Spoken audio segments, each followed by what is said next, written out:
morning, this is Iain Lee, BBC Three Counties Radio. It's Friday. That's all that matters in my head. It's Friday. I've got a great weekend ahead of me. I'm taking my boy on Sunday to the Royal Festival Hall to see the London Philharmonic Orchestra play like kids' music. I don't know what music they play, it's for kids. How middle class is that, let's be honest? How middle class is that? Very, very elitist. So that'll be fun. Anyway, lots on the show this morning, including concerns over standards of care at a Milton Keynes hospital after the death of a child. Bus fares to rise in beds, Herts and Bucks. Is it costing too much for you to travel?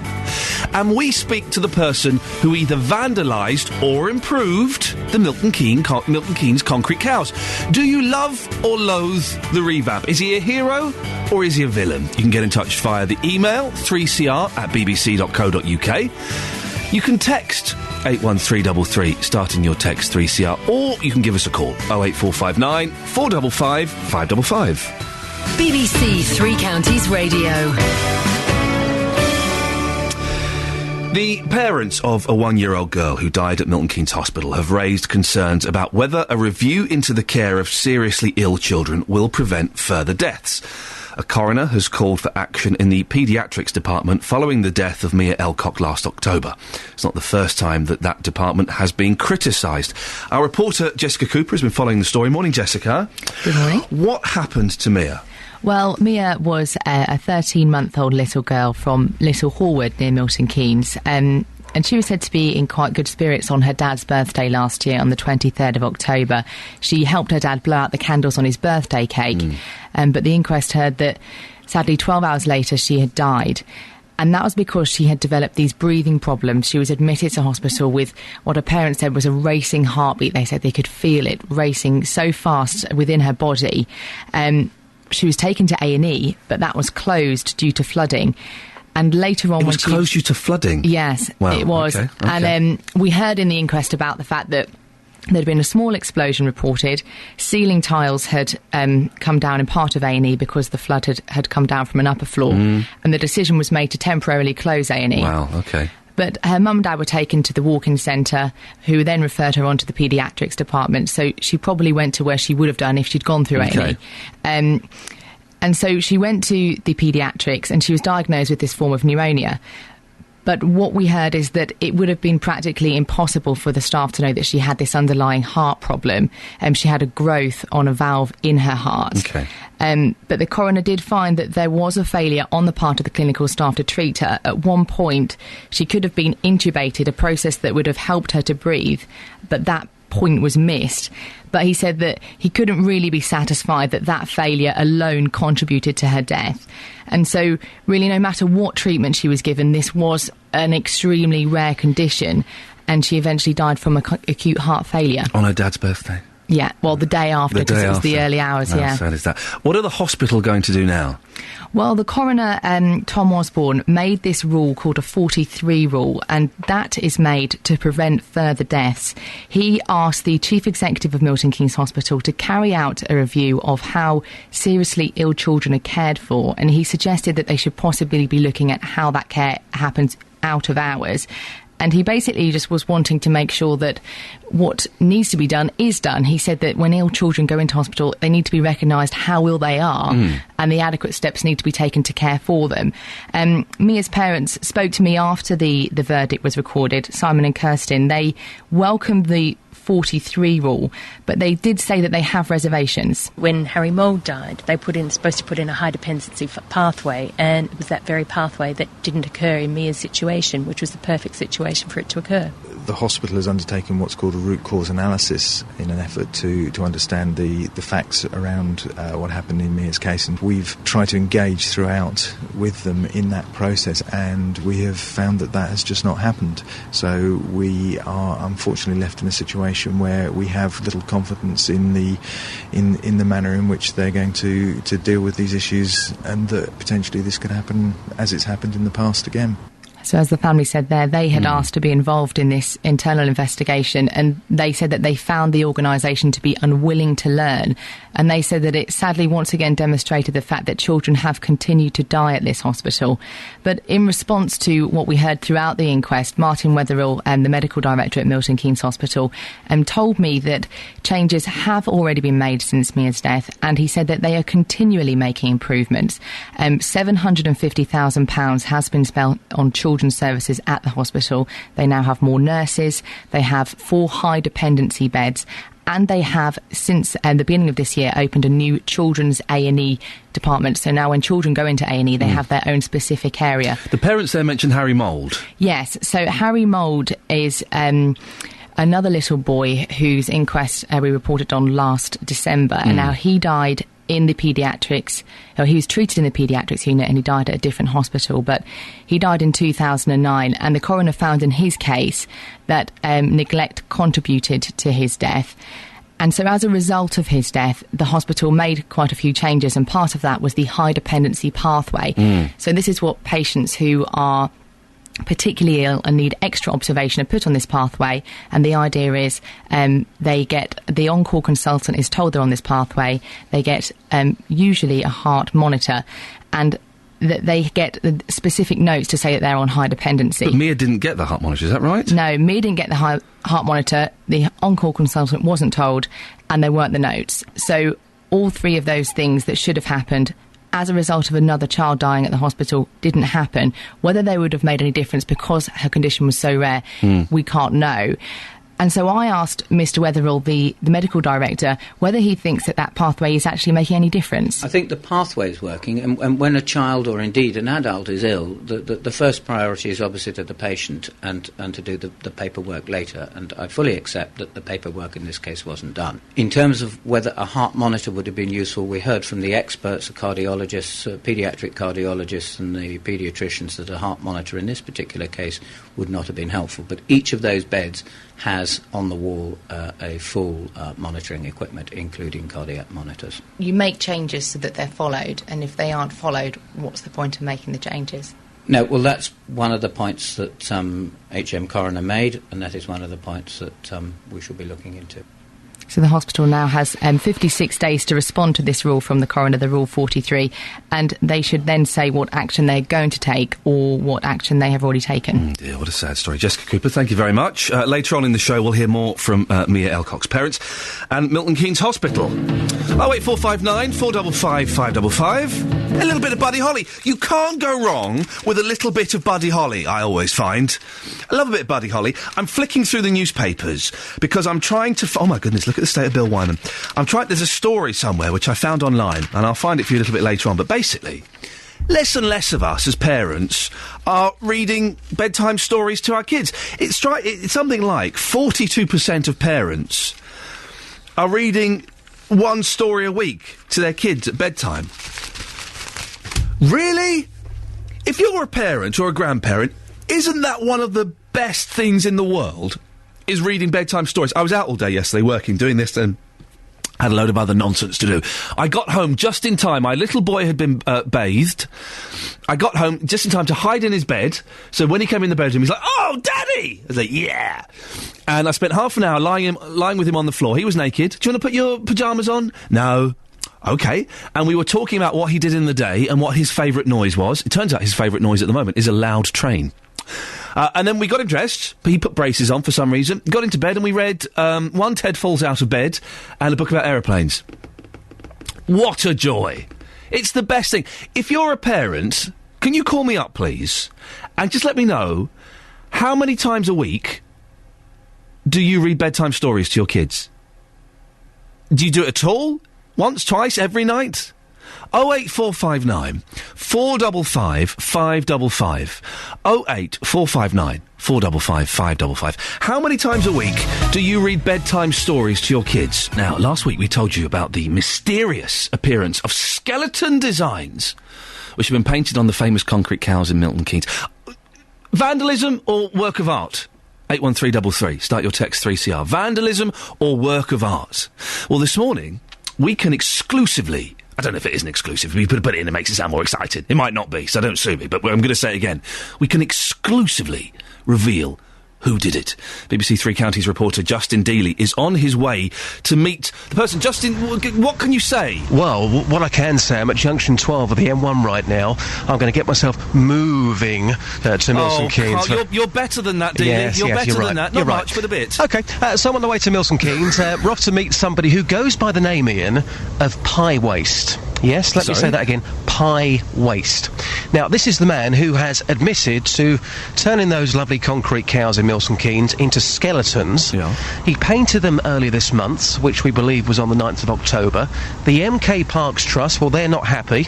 They're saying that he's caused £2,000 worth of damage, but he says that he has a strong connection to the cows, which have been in place since the late 70s, 1978, and he has good reasons for his artwork / criminal damage.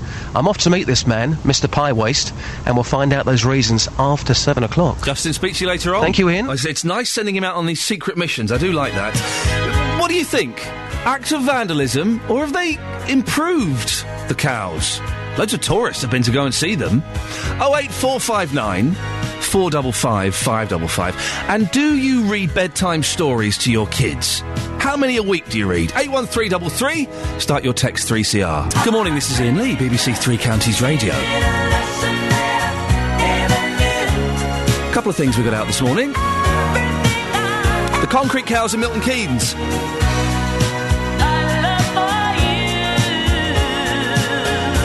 Acts of vandalism or works of art? And how many bedtime stories, or how many times a week do you read bedtime stories to your kids or your grandkids? 81333, starting your text 3CR, or give us a call. Now, if you travel on Arriva buses, then from this weekend, guess what? Yes, you can expect to pay more to get around. A single fare on some routes in Bedfordshire, Hertfordshire and Buckinghamshire is increasing by as much as 40 pence. The company says it's because of the rising cost of fuel, and the government has cut the bus service operators grant. Our reporter Justin Dealey has spoken to people in Luton travelling on the buses and asked them what they thought. Now, Ron, the people you've been talking to about this, not happy at all, are they? No, they're not happy, and I think putting the bus price up is diabolical. And for the journeys that they're making is so short, it's out of order. So you can see no reason whatsoever as to why they would increase the prices? No, I can't see any reason why they'd put it up at all. So it's not good value for money, no, even now? Even now. 2 stops, 3 stops, it's quite expensive. It is really. I think a lot of people will group together, if possible, and get a taxi. It's cheaper. If there's 3 people, it's cheaper to get a taxi, rather than waiting for buses, which maybe don't turn up sometimes. How often do you use these buses? Every day. So clearly you're not very happy about the increase at all, are you? No, I'm not. Yeah. Because I've got to drop my son every day to school. It's not affecting me only, it's affecting the whole community. Whoever is paying for the bus fare, it's affecting them. So if you're using this every single day, you're probably looking at least an extra £2.50 a week, aren't you? Yeah. And over a year, some would say, well, it's only £2.50 a week, but over a year that built up. Yeah, I use £2.50 return every day. And just lastly, you mentioned about the community and how it affects them. Other bus users, again, are they equally as angry as you? Of course they are, because that's when you find that people don't come to town so often, or they end up walking from wherever they are coming from to town. Their social life, actually, it will be cut off. They won't be coming so often to do their shopping or to do whatever they want to do, unless if they have to. So the knock-on effect could be that people could be walking the streets when they don't have to, and also business in the town, as far as you're concerned, that could suffer as well. Yeah, it can suffer as well, because people won't be coming to do shopping as they would have come to do shopping every day. Well, Arriva will be joining us on the programme in about an hour's time. Joining us now, though, is Chris Dampier from the Stevenage Bus Users Group. Morning, Chris. Morning. What's your reaction to the price increase? Well, it's a bit of a problem because obviously the actual increases are the 20% loss they have in the government fuel support duty, which they're losing, and they had the 3 pence per litre increase the government tax has gone up. That's their problem. Do you want the figures, actually? Give us a couple. Don't dazzle us with too many numbers. It's only 3. Go on. £1 to £2.70, they've increased by 10 or 20 pence. Yep. 2.80 to 4.50 by 10 to 30 pence. Yep. and £4.60 and above is 20 to 40 pence. But there's no increase in the day ticket, the 7-day ticket, or the 4-weekly ticket. And the 10% online discount they're giving to mobile and internet is still staying. Okay, so there is some good news in this. Yeah. Do you not think... is it unfair, though, that these increases are being passed on to the passengers? I think if they're making massive profits, yes, it's a problem there. The big worries me is this 20% government losing that discount on their fuel. I think that's where the biggest hit is. Plus the 3p could argue about that. 20% is quite a bit. It's 1/5. 1/5. And they're losing on their petrol. Is this going to have an impact on Stevenage? Do you think that people... I mean, listen, we're talking about 40 pence. It doesn't sound like a lot. If you're using that bus a couple of times a day, every day, it can add up, can't it? Okay, if you're using just paying single fares, but you can, of course, get your day tickets in the areas, which obviously, for example, in Stevenage, the day ticket costs £3.40. You can travel around all day, the whole day, from 6 o'clock in the morning to midnight. So £3.40, and that's not going up. Chris, thank you very much. Chris Dampier from the Stevenage Bus Users Group there. We'll be speaking to Arriva a bit later on and finding out what they've got to say on the matter. If you want to give us a call on that. It's the same number as it always is, 08459 455 555. You can text 81333. Call 08459 455 555. 08459 455 555. BBC Three Counties Radio. Quite a bit coming up in the next half an hour of the show. The BNP leader Nick Griffin's tweets are being investigated. I'll tell you what he said about a gay couple in a few minutes. And it's a year since families were evicted from Dale Farm, and we find out what they're doing now. There's been a report out today, it's in one of the papers, that says that hardly any of us read bedtime stories to our kids anymore. 42% of parents only read one bedtime story a week. One a week? What? I do it every night. Or my wife does it every night. Someone does it every night. 2 stories minimum, 3 at a push. The other night the boy got 5 because he'd been a good boy all day. He got 5. I made sure they were short. Let's not go crazy. Jen from Houghton Regis has texted in 81333, starting her text 3CR. When my 3 children were young, I read bedtime stories every night. What a joy. Now my son and daughter-in-law read stories to my granddaughter, who's 5, taking it in turns to read her choice of 3. I volunteer at a local school, and I find it sad that some children miss out on this as parents don't make the time. How long does it take you, really, to read a few bedtime stories? Could you let me know? How many times a week do you read bedtime stories to your kids? 08459 455 555. Now, I saw this story taking place last night. It's incredible. Police were investigating comments made by the leader of the BNP, Nick Griffin, on Twitter, which appeared to call for protests outside the home of a gay couple. The comments came after Michael Black and John Morgan were awarded damages yesterday. A court had ruled that the owner of a bed and breakfast on the Buckinghamshire border had discriminated against them by refusing to allow them to stay in a double room. Michael and John spoke to Roberto Peroni on Drive Time last night. When we got there, she sort of checked that we booked a double room with a double bed. We said yes, and she said it was against her convictions to allow us to stay, to which I think we were both completely surprised. She has said a couple of times now that if she had 2 single rooms, she would have let us stay in 2 rooms, which, of course, we wouldn't have been happy with. No, I mean, it would be quite insulting. It's a heterosexual couple, perhaps living together for years, had turned up and she'd said, you can't share a room. It would be insulting for them, and it would have been insulting for us. So she wasn't prepared to let us stay, even though I'd made it clear that she might be breaking the law. So I asked for the deposit back, which she gave me straight away, and we left. Our reporter, Gavin Lee, is following developments. Gavin, tell us what's happened and what law has been broken by Nick Griffin, if any.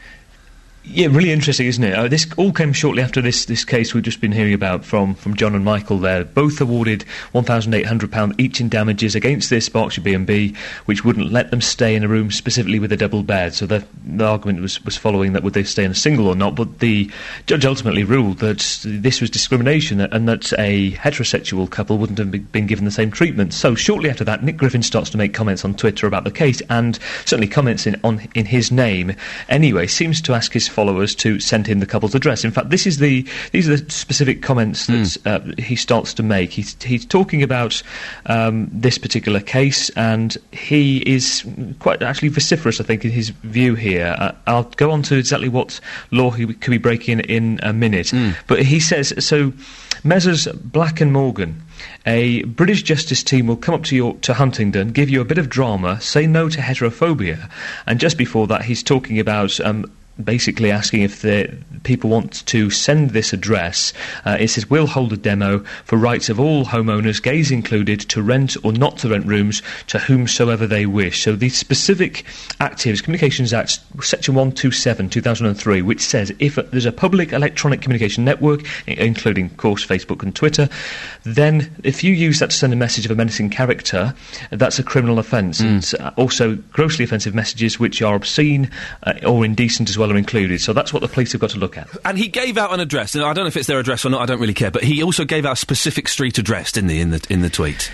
Yeah, certainly, that's the allegation, and these comments that have come from his name, and the police are looking into it. They've also suspended his Twitter account. Interesting, because his tweets are no longer visible now. Yes. So we can't see some of this information. It's not clear who asked for this suspension as well, and what we've heard, I suppose, from the one side, with people like the Human Rights campaigner Peter Tatchell and Stonewall saying specifically they believe Nick Griffin should be arrested. They believe that Michael Black and John Morgan have every right to have been in contact with the police about this, and that they potentially are under threat by these comments. There's something tacitly intimidating here. There has been a statement from the BNP attempting to justify this, to saying that freedom of speech is what they believe in, and the rule of the individual in their home. Also, it would defend the right of a homosexual B&B owner to turn away heterosexuals at their premises.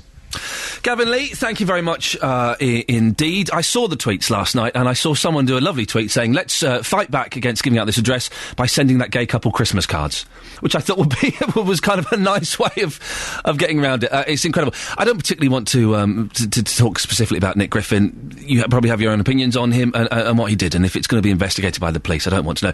I wouldn't mind kind of asking the similar thing that Roberto mentioned last night on his show. It's been proven that the Christian woman discriminated against the gay couple by not letting them stay in the same room.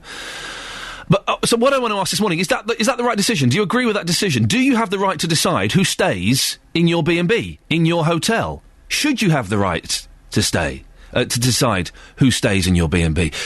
In your opinion, because obviously it's not the opinion of the law, in your opinion, was this Christian lady within her rights to turn away this gay couple and say, do you know what? No thanks. Not under my roof. 08459 455 555. Should you have the right to turn away people from your B&B, from your hotel, because you don't approve of their sexuality? 08459 455 555 is the phone number. You can text 81333, starting your text 3CR. Speak to you after this. So, do you have the right to decide what goes on underneath your own roof? Do you? 08459 455 555. There'll be some of you who will agree with the judge's decision that this lady discriminated against the gay couple by not letting them share the same bed. And there'll be some of you think, no, hang on, whoa, hang on a second. It's this lady's business. She can do what on earth she wants. She sets the rules. And if being gay is against her beliefs, then she should be able to decide. 08459 455 555. Do you have the right to decide what goes on underneath your own roof? 08459 455 555. Hey, this Saturday, not only is he an excellent reporter on this show, he's also got his own show. Justin Dealey, this Saturday, 9 till 12. He'll take you back to music from your youth, or maybe your middle ages if you're a little bit older. He'll be looking at the UK and American charts from this weekend in 1970, plus Mick Hucknall and Kiki D. I like a bit of Kiki D. Pick their favourite musical memories. All this plus your chance to test the jukebox, which contains 1 million records. School's out this Saturday morning from 9 till 12 on BBC Three Counties Radio with Justin Dealey. Let's have a quick look at the front pages of the newspaper, shall we? The Daily Telegraph. 27 MPs let one home and claim for another. There's the picture of the Countess of Wessex. Do you remember her? I remember her. She was famous for a while, wasn't she?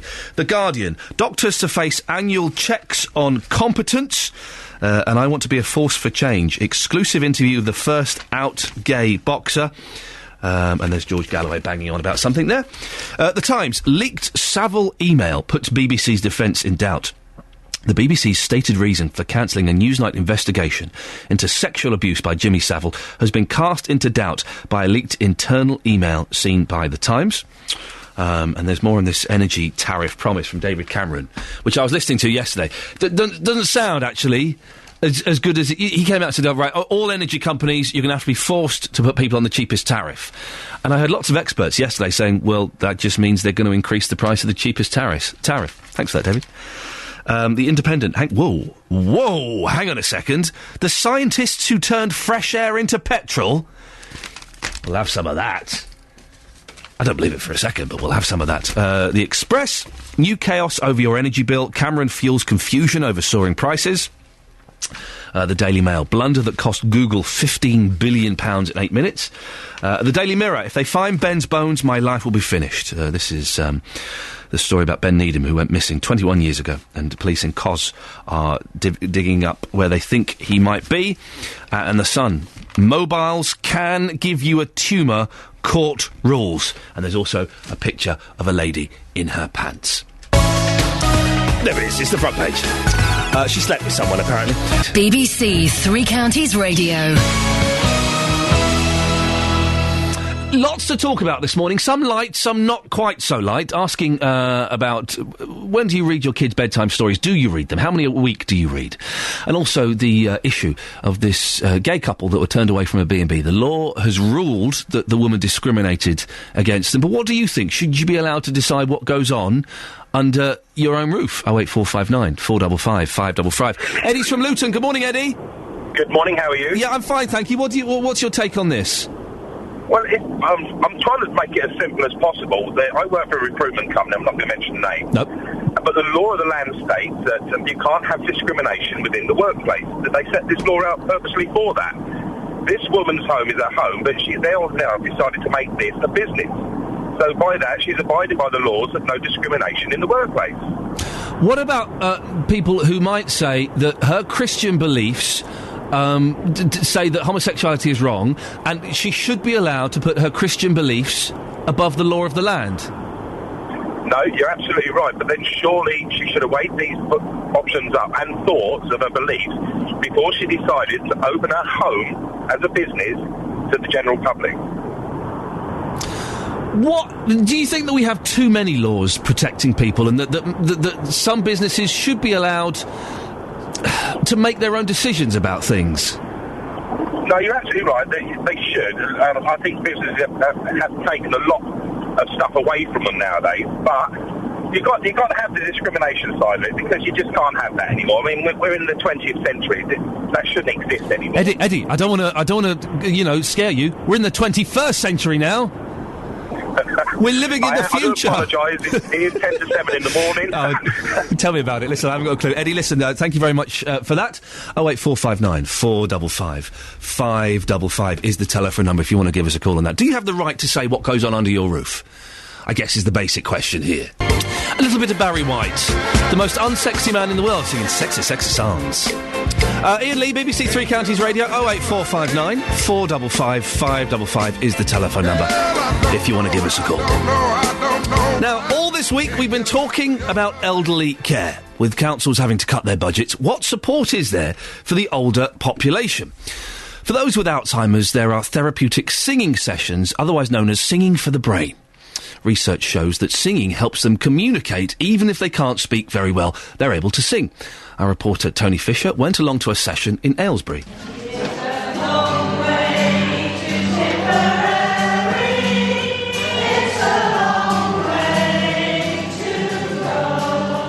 Jane Dalloway, you're the facilitator here. I am. Tell us, what does it bring for the people coming here, the people with Alzheimer's dementia? What does it bring? How does it help them? Well, we've had a lot of feedback over time about when you have a diagnosis of dementia, you find yourself very isolated. Friends that you've had for many years often find it very difficult to relate to you.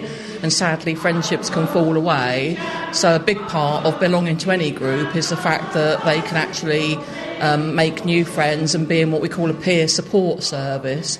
But it is more than just a sing-along, because it taps into the emotional side of your brain. We actually have observed people who are struggling with their speech. They are still able to sing. Bronnie, tell me about Singing for the Brain, coming here, these sessions. Well... You really enjoy singing, don't you? I do. Well, I'm a professional singer, actually, in my earlier days. And so I've always been singing. I love coming. I wait for today to come. John, what is it about the sessions coming here singing? What do you like about it? Well, it's mainly the business of singing, because most of what I suppose I listen to the radio a lot, but I'm hearing loads of voices, which is all lovely stuff, but it's not as good as singing. Nothing quite equals the business of singing. And the only way to do that is to sing. And this is just a good place to come and do it. My name is Gladys. When everybody's together, it's lovely. Bit lonely at home. I look forward to coming, having a good old natter with everyone. Have you got a favourite song? All songs are good when other people are singing, when there's a choir, people round about singing, it's lovely.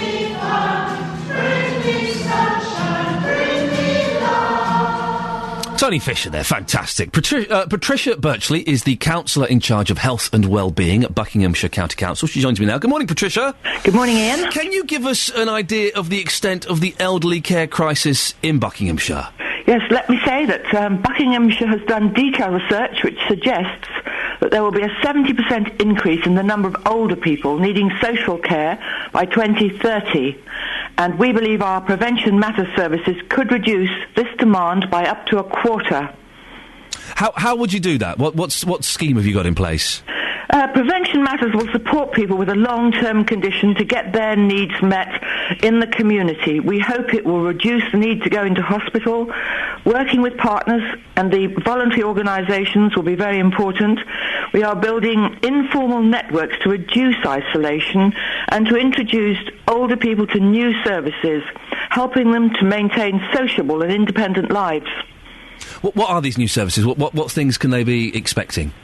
Well, we shall have community practice workers who will accept referrals from GPs. People may be experiencing challenges in their day-to-day living which impact on their lives, such as loneliness. So we'll be putting them in touch with lunch clubs, maybe exercise classes, a whole range of things which are happening in the community which they might just not know about.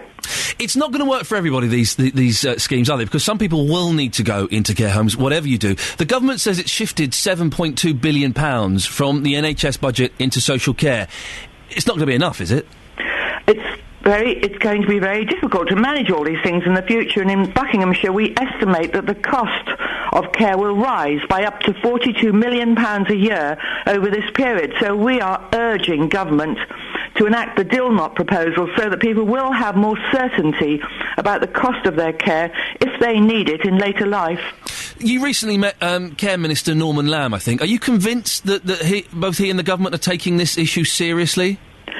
Well, we certainly hope that they will, because we see a situation where adult social care for older people, which already takes 70% of the health and social care budgets, rising even further and absorbing even more of council taxpayers' money. So we have to urge the government to take this matter very seriously. I would guess as well that perhaps we're going to have to change as a society to tackle this. Change hearts and minds, yes, I absolutely think so. I think the days when many people lived with their families in older age have moved on, and society has to be prepared. That is why the Dilnot proposals are so very important. People want certainty in their older age. They want to know what the costs will be and where they will be themselves, I think.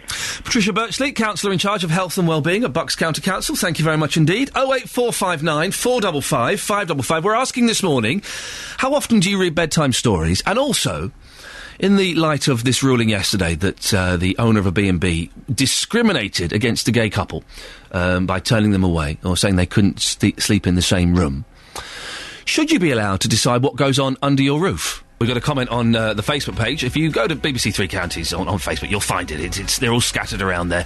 Estelle says, we have 5 kids. Blimey. Age 6, 7, 9 and 10. Our family bedtime reading book at the moment is Mr. Stink by David Walliams. Roald Dahl, naughty books but cracking reads, was a popular choice. The kids love story time, which we do with them, in addition to hearing them read and them having their own quiet reading time. Parents, bedtime reading, it's down. How often do you read to your kids?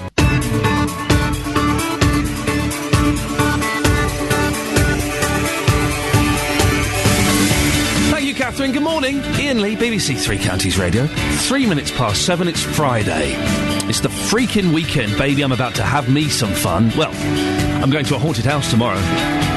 To quote R. Kelly, our Lord R. Kelly, I'm going to a haunted house tomorrow, which I'm very, very excited about. And I'm going to go and be all middle class and take my boy to see some classical music on Sunday.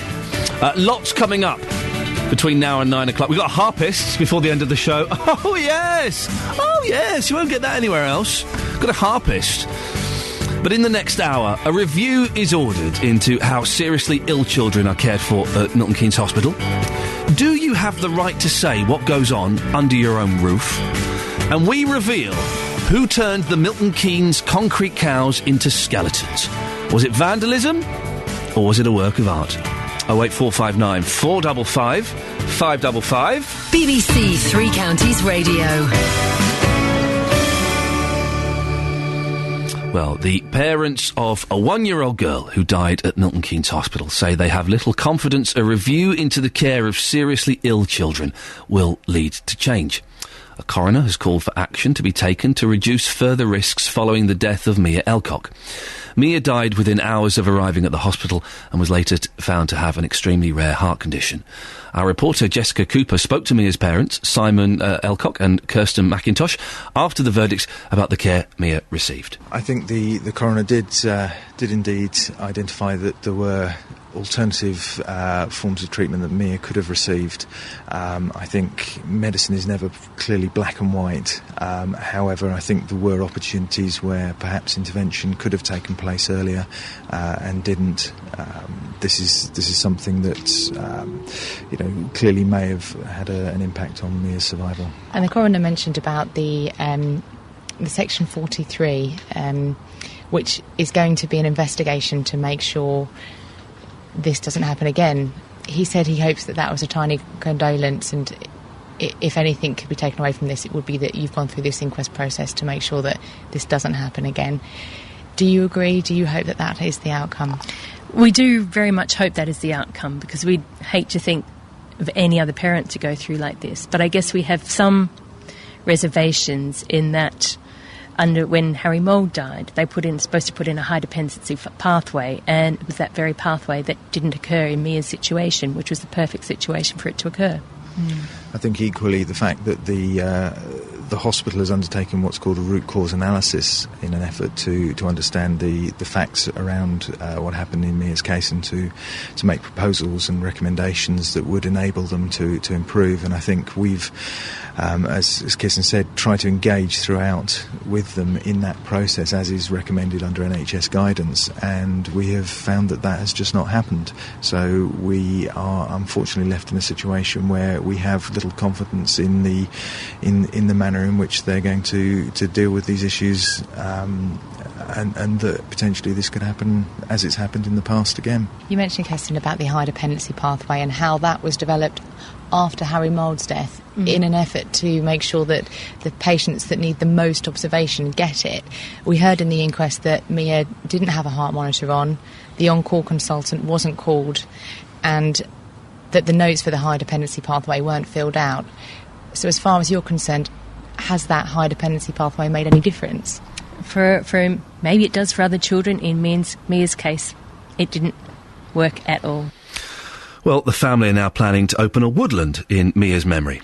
The medical director at Milton Keynes Hospital, Martin Wetherill, says changes have already been made since Mia's death. There's been a huge amount of money and effort put into the department since January. Over £750,000 been spent on it, improving the nursing with updated monitoring equipment, 4 high dependency beds, which means that those beds are available for very sick children, complete with full monitoring, one-to-one nursing and an intense input from the medical staff. We've opened a children's accident and emergency department as part of our main A&E, which has proved very popular with the children and parents. And that opened earlier this year and is about to go 24/7, so it'll be open the whole time. The hospital, I think, should be very proud of the continuing improvements that it puts into place. Every case like this, very, very sad though this is an opportunity for us to look at what we're doing and can we improve matters, can we improve it further. Well, Mia's parents were given support by a group which has recently been set up locally called Mother's Instinct. The woman behind it is Joanne Hughes from Hitchin, whose daughter Jasmine died following treatment at the Lister Hospital in Stevenage and Great Ormond Street Hospital in London. In her case, the coroner found that her 20-month-old baby died of natural causes. Joanne's with me in the studio this morning. Morning, Joanne. Good morning. What? Can I just make a correction there? Please do, yes. I actually had a narrative verdict too in Just explain exactly what that means. Well, to me, it means that the coroner hasn't managed to rule natural causes. Right. That they've heard evidence which gives them cause to say that they have to say a little bit more about what went on with the circumstances leading up to the death. Mm-hmm. And certainly in my case, I felt that the narrative verdict left room for more investigation to look into what happened. That's okay. What's your reaction to the findings of the coroners in Mia's case? I think, again, he's not heard enough evidence to give a natural causes verdict. He's felt that he's needed to say more, and they've had a narrative verdict. My understanding is that failings were identified. He's heard insufficient evidence to definitely link that as a contributing factor to the death. But he's recognised that those failings that occurred are serious enough to give a Rule 43. And I know that myself, Harry Mould's mother, Kirsten, Mia's, and Simon Mia's parents, the great concern with all of this thing, of course, is what actually will change and will it make a difference. Now, I know they will look at guidelines and procedures, but what we'll be interested in is how they are implemented and how they make sure that the people working there follow them. Because recommendations, you mentioned Harry Mould, and recommendations were made after Harry Mould died. I think, was it last year? That was, or maybe a couple of years ago. I can't remember exactly. That was about 2.5 years ago now. And it has been suggested that a lot of those recommendations actually weren't followed through or weren't used as rigorously as perhaps was suggested. Yes, and that's hugely disappointing to hear, of course, for Harry Mould's parents and for Kirsten and Simon to have found that those recommendations had already been made and were not folled. So are you unsure that these recommendations that have been made since Mia's passing, are you worried that perhaps these won't get followed up? I am. I think that's, the fear that Mia's parents have too. And I think that this is where change has got to happen, where hospitals aren't continually, after every inquest, saying, we've learnt from this is an opportunity for change, etc. And then producing change in the form of guidelines or procedures that then we find out aren't actually followed. We need to look closely at the training that goes on when these guidelines and procedures are implemented and that they're followed. I've got two little boys. I can't, even the thought of losing them, it breaks my heart. But how difficult is it for you as a mother and a family to go through an inquest like this and hear the details? I can't begin to imagine what that's like. I think inquests are very matter of fact. And that is incredibly difficult because it's such a personal and emotive subject for you. You have to hear things. Your child is treated like a case rather than your little girl or your little boy who you remember. I think particularly for people who find themselves in the situation that myself and Mia's parents were in, where you've trusted in the medical institution and you feel that they've failed. An inquest puts you in another situation where you're having to trust again in professionals to look into what's happened and come up with the right answers. And it can be very, very stressful having to go into a situation like that again. It's very frightening. It delays your grief, and it definitely brings extra trauma because you're waiting for something else horrible to happen, to have to go through this inquest. You feel that you're not getting answers. You try to engage with the NHS departments, and for whatever reason they find it very difficult to engage with parents until after the inquest. So you're waiting almost to find out what it is exactly that you're processing as far as the circumstances around your child's death, and it doesn't allow you to have a normal grief process. It's also very isolating. You find that there are very few of your friends and family who have been through an inquest process and fully understand exactly what it involves and what you're going through on a day-to-day basis. So it's very, very hard. Tell me about Mother's Instinct. What is that? Mother's Instinct is a group that I've set up with two main aims, really. One is to support other people that are going through what we went through, because, as I said, it is so isolating and very difficult for people to understand who haven't been through it. And what helped us get through is that we actually met Odette Mould, Harry's mother, and Lucy Connolly, Harry Connolly's mother, at a bereaved parents group, all in a similar situation with inquests and fears that things had gone wrong. And we were able to help each other, and we realised that we need to reach out to other people in the same situation so they're not isolated and alone.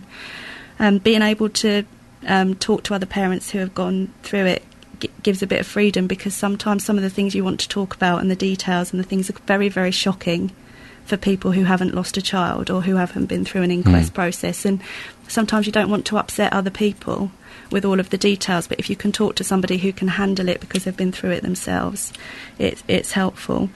And the other thing we recognised is that there seem to be very similar themes with all of our children's deaths, as far as feeling that our concerns perhaps weren't listened to or taken seriously enough, which is where the Mother's Instinct comes in, and looking at communication errors within the hospitals or observation results that weren't responded to and things like that. So we figured that actually if parents come together who have been through these situations, we can start really pooling together the common themes to look at ways that the NHS can improve simple ideas that could make a strong difference. As a parent, you know when something's wrong with your kid. We had a little baby who was very ill. We took him to the doctor and went, it's fine, just give him these tablets. And my wife came out saying, that's not right, that's not right. And we took him to the hospital and he had a problem with his kidney, which the doctor was completely ignored. If people want to get in touch with you, how can they do that? Well, what they need to do is they can go on www.mothersinstinct.co.uk and that will direct to a Facebook page as well, which is, again, Mother's Instinct.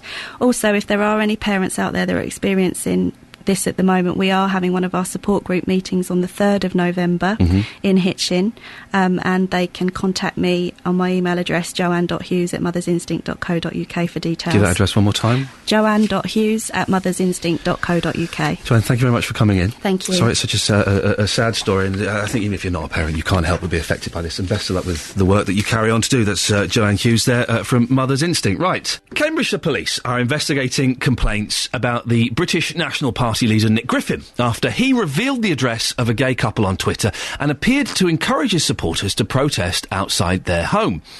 He posted the messages after the couple successfully sued the owner of a guest house on the Buckinghamshire border, who refused to let them share a double room just because of her Christian beliefs.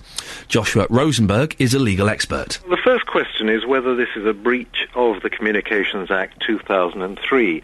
Says that if you use a public electronic communications network, and that includes Twitter, and if you use that to send a message that is of a menacing character, that's a criminal offence. Well, Nick Griffin has now had his Twitter account suspended after posting messages containing the couple's address and stating a British justice team would visit them. The MP Keith Vaz chairs the Home Affairs Select Committee. I think it's a misuse of social media to try and incite any kind of public demonstration in this way against individuals, private individuals, who have won a legal case and who are therefore obviously now the subject of this kind of activity, and I think it's wrong. A statement from the BNP says Nick Griffin would also defend the right of a homosexual B&B owner to turn away heterosexuals from their premises. It added that the BNP believes in freedom of speech and the rights of an individual in their own home. But the human rights campaigner Peter Tatchell says the police should take action against Mr Griffin. I think there's a very strong case that Nick Griffin should be arrested and charged under the Public Order Act, because there is clearly a menacing tone to his tweet. Quite clearly there is this threat and menace to come and visit the couple. Last night, Michael Black and John Morgan, the couple who were turned away, joined Roberto on Drive Time. When we got there, she sort of checked that we booked a double room with a double bed. We said yes, and she said it was against her convictions to allow us to stay. So I asked for the deposit back, which she gave me straight away, and we left. A Cambridgeshire police spokeswoman said they had received a number of calls in relation to the tweets and were looking into the complaints. She also said that officers would visit the men mentioned in the tweets as part of their inquiries. I don't necessarily want to talk about the Nick Griffin sending those tweets. You can if you want, but it's not really what I want to focus on. I guess I want to ask you, should you have the right to choose what goes on under your own roof? Just have a think about it for a second. It's been proven in a court of law that this woman discriminated. OK? But is that law wrong?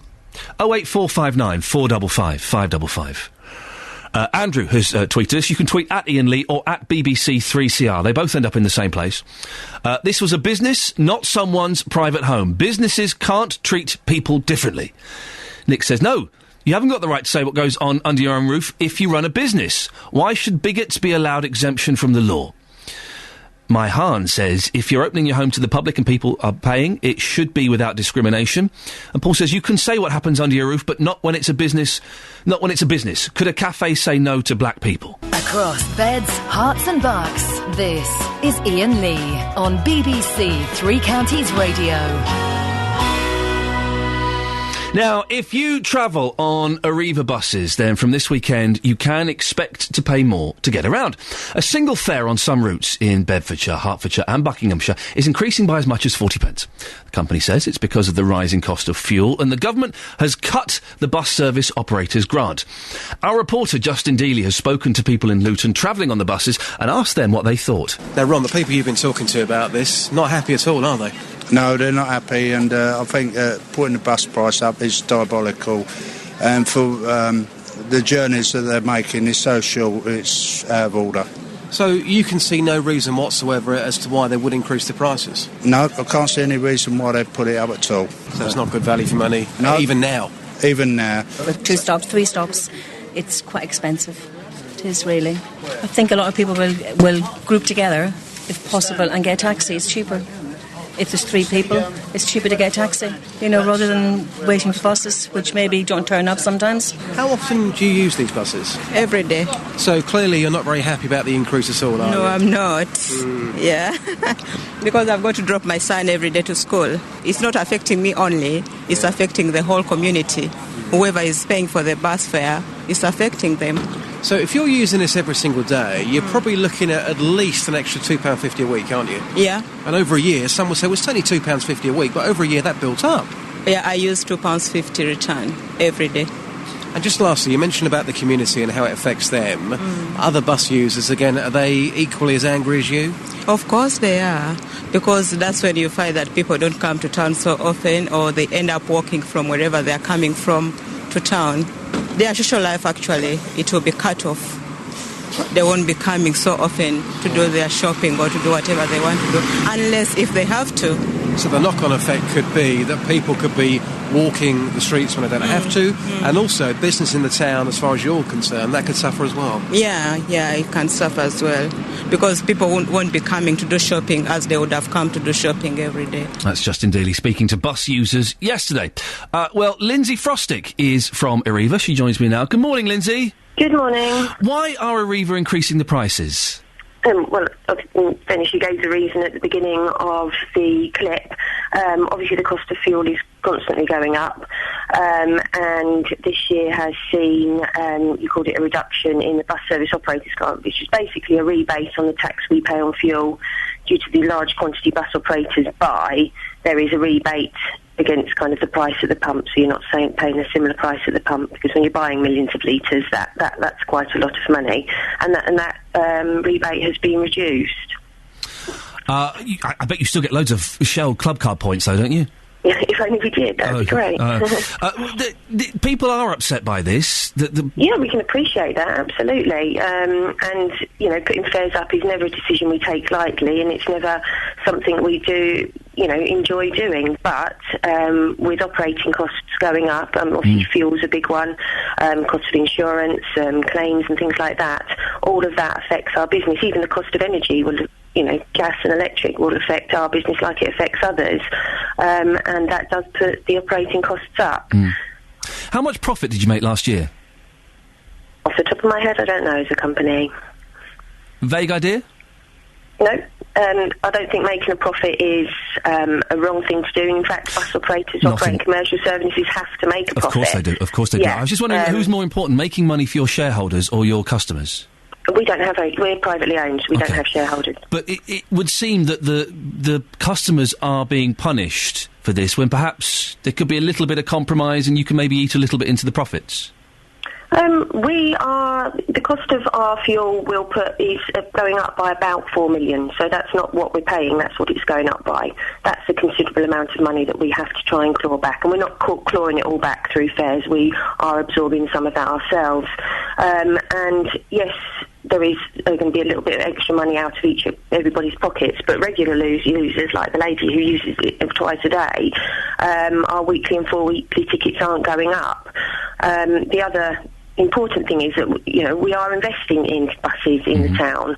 We're investing over 2.5 million across the region this year. It was over 4 million last year, and we plan to do a similar amount next year. We're still recruiting, we're still offering jobs, so there's lots of positives about the buses as well. Oh, of course we appreciate it's not. Yeah. It's never great, when people's gas bill goes up. That's never great. That's £6.5 million over the last 2 years. How will the customers have noticed that? What changes will they have seen? In Luton especially, they will have seen around 28 new buses. That's if you can't miss those. In Hertfordshire, we've had new buses as well. So that's a massive improvement. We've invested in new ticket machines, which over the course of the next 12 months will improve boarding times and the type of products we can offer so we can be more flexible. Still don't have audio or visual prompts for blind and deaf people? No, but that's being trialled. Trial is due to be rolled out in Milton Keynes. Obviously, it's been very successful in London, and we're part of trials which will be rolled out in Milton Keynes because we can see the benefits of that. But if it's been trialled in London, surely you know it works and you can just do it, can't you? Because we've had a few callers over the last couple of weeks saying that blind people saying that they struggle with the buses because the drivers aren't particularly helpful and there are no prompts to let them know where they are. Yeah, but you need the infrastructure for that to work. So you need the real-time information, you need the global positioning of buses to be fitted to all vehicles, and that is being rolled out across the region, Hertfordshire and Buckinghamshire. So, once that's in place, then you can start to look at what can you do with the technology that you have on the vehicles, and that's why it's being trialled. Lindsay Frostick from Arriva, thank you very much indeed. 08459 455 555. Now, last week we told you about how the Milton Keynes cows had turned into Milton Keynes Skellingtons. Vandalism or a work of art? Well, this morning we are going to reveal who did it. Justin Dealey is on his way to meet him. Last time we checked, Justin, you were at Toddington Services. Whereabouts are you now? I can tell you I am live in Milton Keynes, next to the concrete cows. After 7:30, you're going to be talking to Pie Waste, who is standing to my left-hand side. He is dressed up as a skeleton this morning. Oh. He's the man who's admitted to turning the concrete cows into skeletons early this month. The MK Parks Trust, they say they're not happy. £2,000 worth of damage. He says that he has a connection to the cows. You will find out about that connection and exactly why he's done it after 7:30. Fantastic. Thank you, Justin. Oh, picture Justin, otherwise it didn't happen. OK? The BBC in beds, hearts and bucks. This is BBC Three Counties Radio. 7:33. Lots coming up. Do you have the right to say what goes on under your own roof? This is after a Christian B&B owner was found guilty of discrimination yesterday for not allowing two gay men to share the same bed. The law of the land has said she's wrong. What do you think? Right or wrong? 08459 455 555. Bedtime stories. It's down. We don't read bedtime stories to our kids anymore. I'll say it now. If you're a parent and you can't find the 10, 15, 20 minutes it takes to read your kid a bedtime story, you are a bad parent. I've said it. I've said it because I mean it. Well, it takes 10 minutes, 20 minutes. If you can't find the time to read your kid a bedtime story, you are a bad parent. You are setting them up to be less imaginative, less creative. You're not bonding with your kids. Shameful. It's shameful. 08459 455 555 is the telephone number. Now, last week we told you about the mysterious appearance of skeleton designs which have been painted on the famous concrete cows in Milton Keynes. Keen to know, do you think it was vandalism or was it work of art? Did they need a bit of a revamp? 81333. start your text 3CR. This morning, we're going to reveal who did it.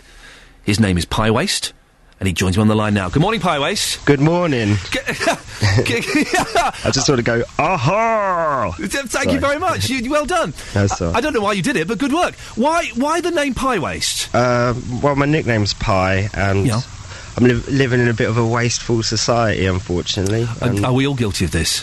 No, I don't know. Well, why did you vandalise the cows, Pie Waste? Come on. Well, I didn't vandalise them. I simply restored them. My dad built the herd that's there originally, and since I was a kid, I'd been helping him restore a lot of public art that he built in Milton Keynes, and I literally gave him a new life, shall I say. So, hang on a minute, you're the son of Bill Billings, are you? I am indeed. Then why are you using the pseudonym Pie Waste? I could probably Google what your real name is. Because no one calls me Ryan. Everyone calls me Pie, and as well, at first, when I confessed that there was a name on my Facebook. I don't know. No. I wasn't sure if the authorities were going to come and get me straight away, so give them a bit of time to work it out. Are the feds after you, Ryan? I'm not sure. Okay. Maybe. Okay. I wasn't sure if I was going to get set up this morning, actually. We're not going to set you up. We're not but, if the police do ask for your details, we have to give them to them, I'm afraid. Yeah, well, that's the law. Is it true that you're leaving the country for a bit to get away from the heat? No, not to get away from the heat, just to get a bit of sun. I spent a miserable winter here last year, and I kind of want to head south. It was only for 10 days, but... Whereabouts are you going? Spain. That'd be nice. Yeah. Why did you paint the cows, Ryan?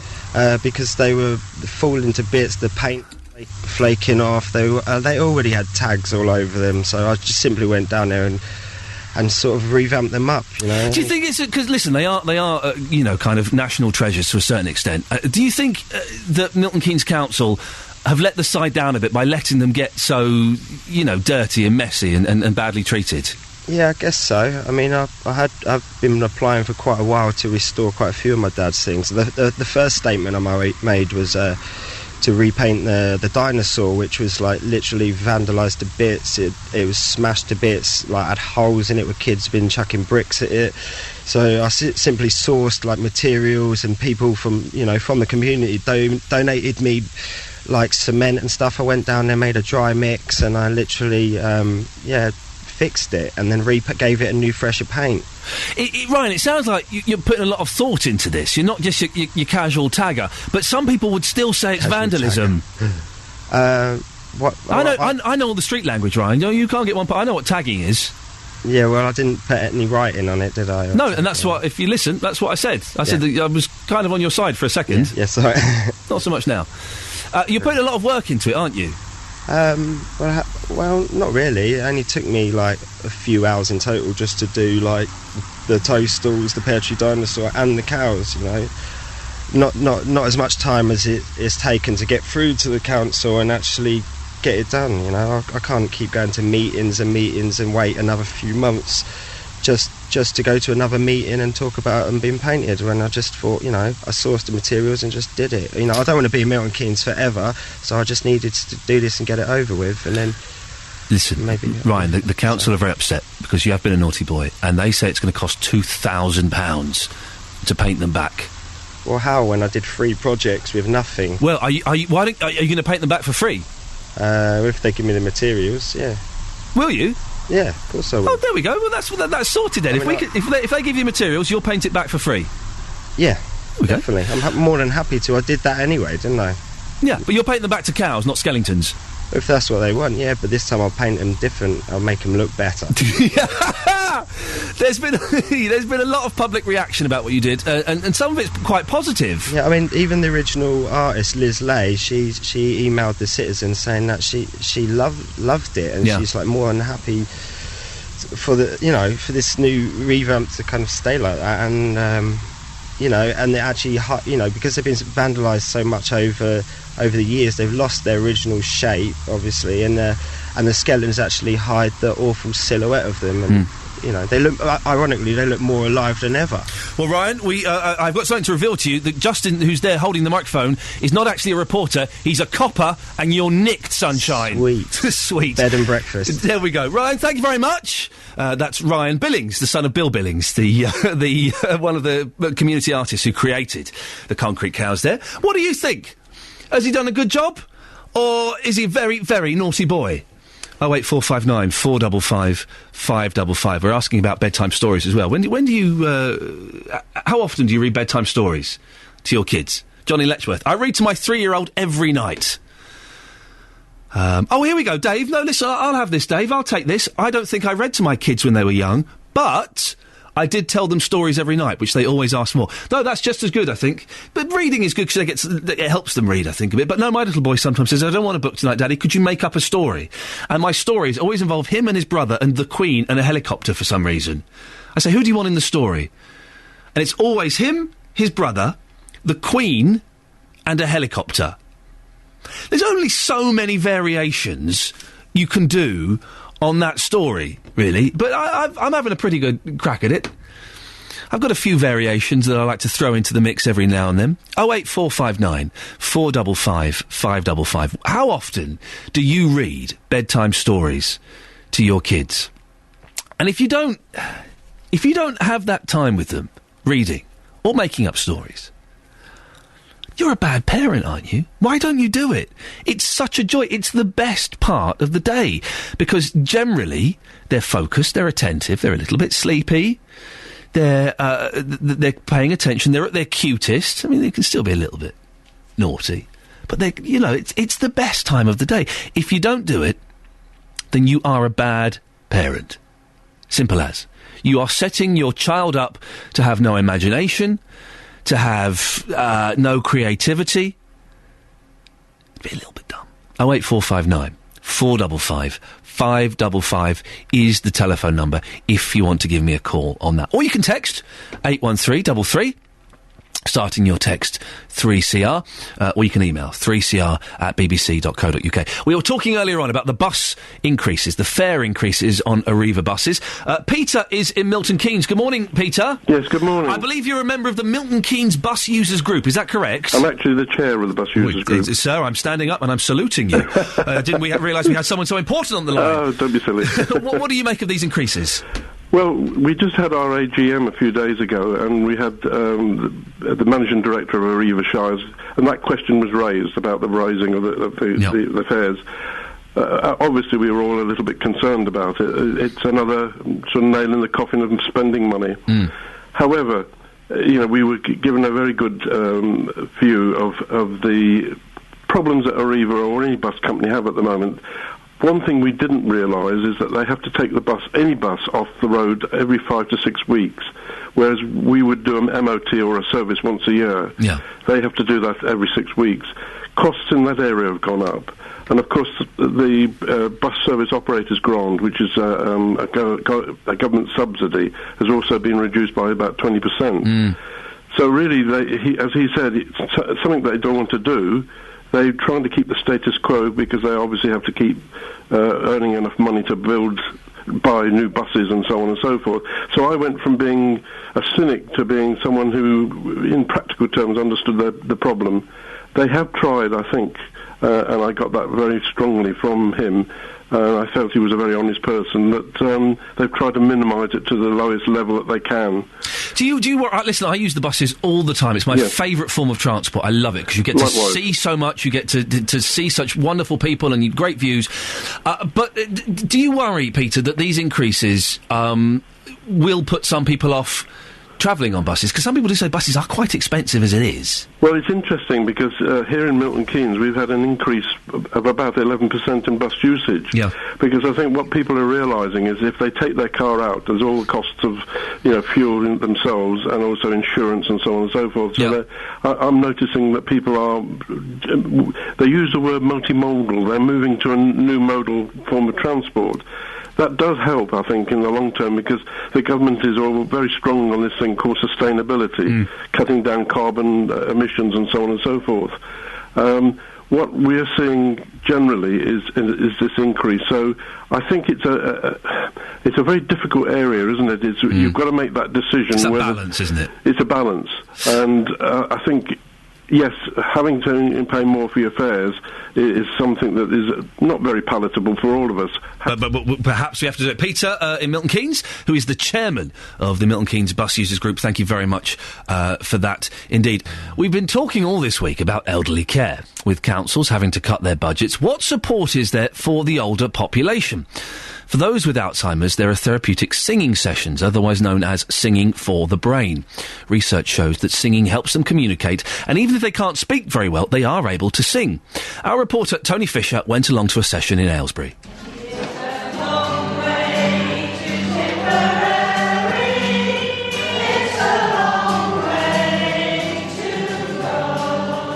Jane Dalloway, you're the facilitator here. I am.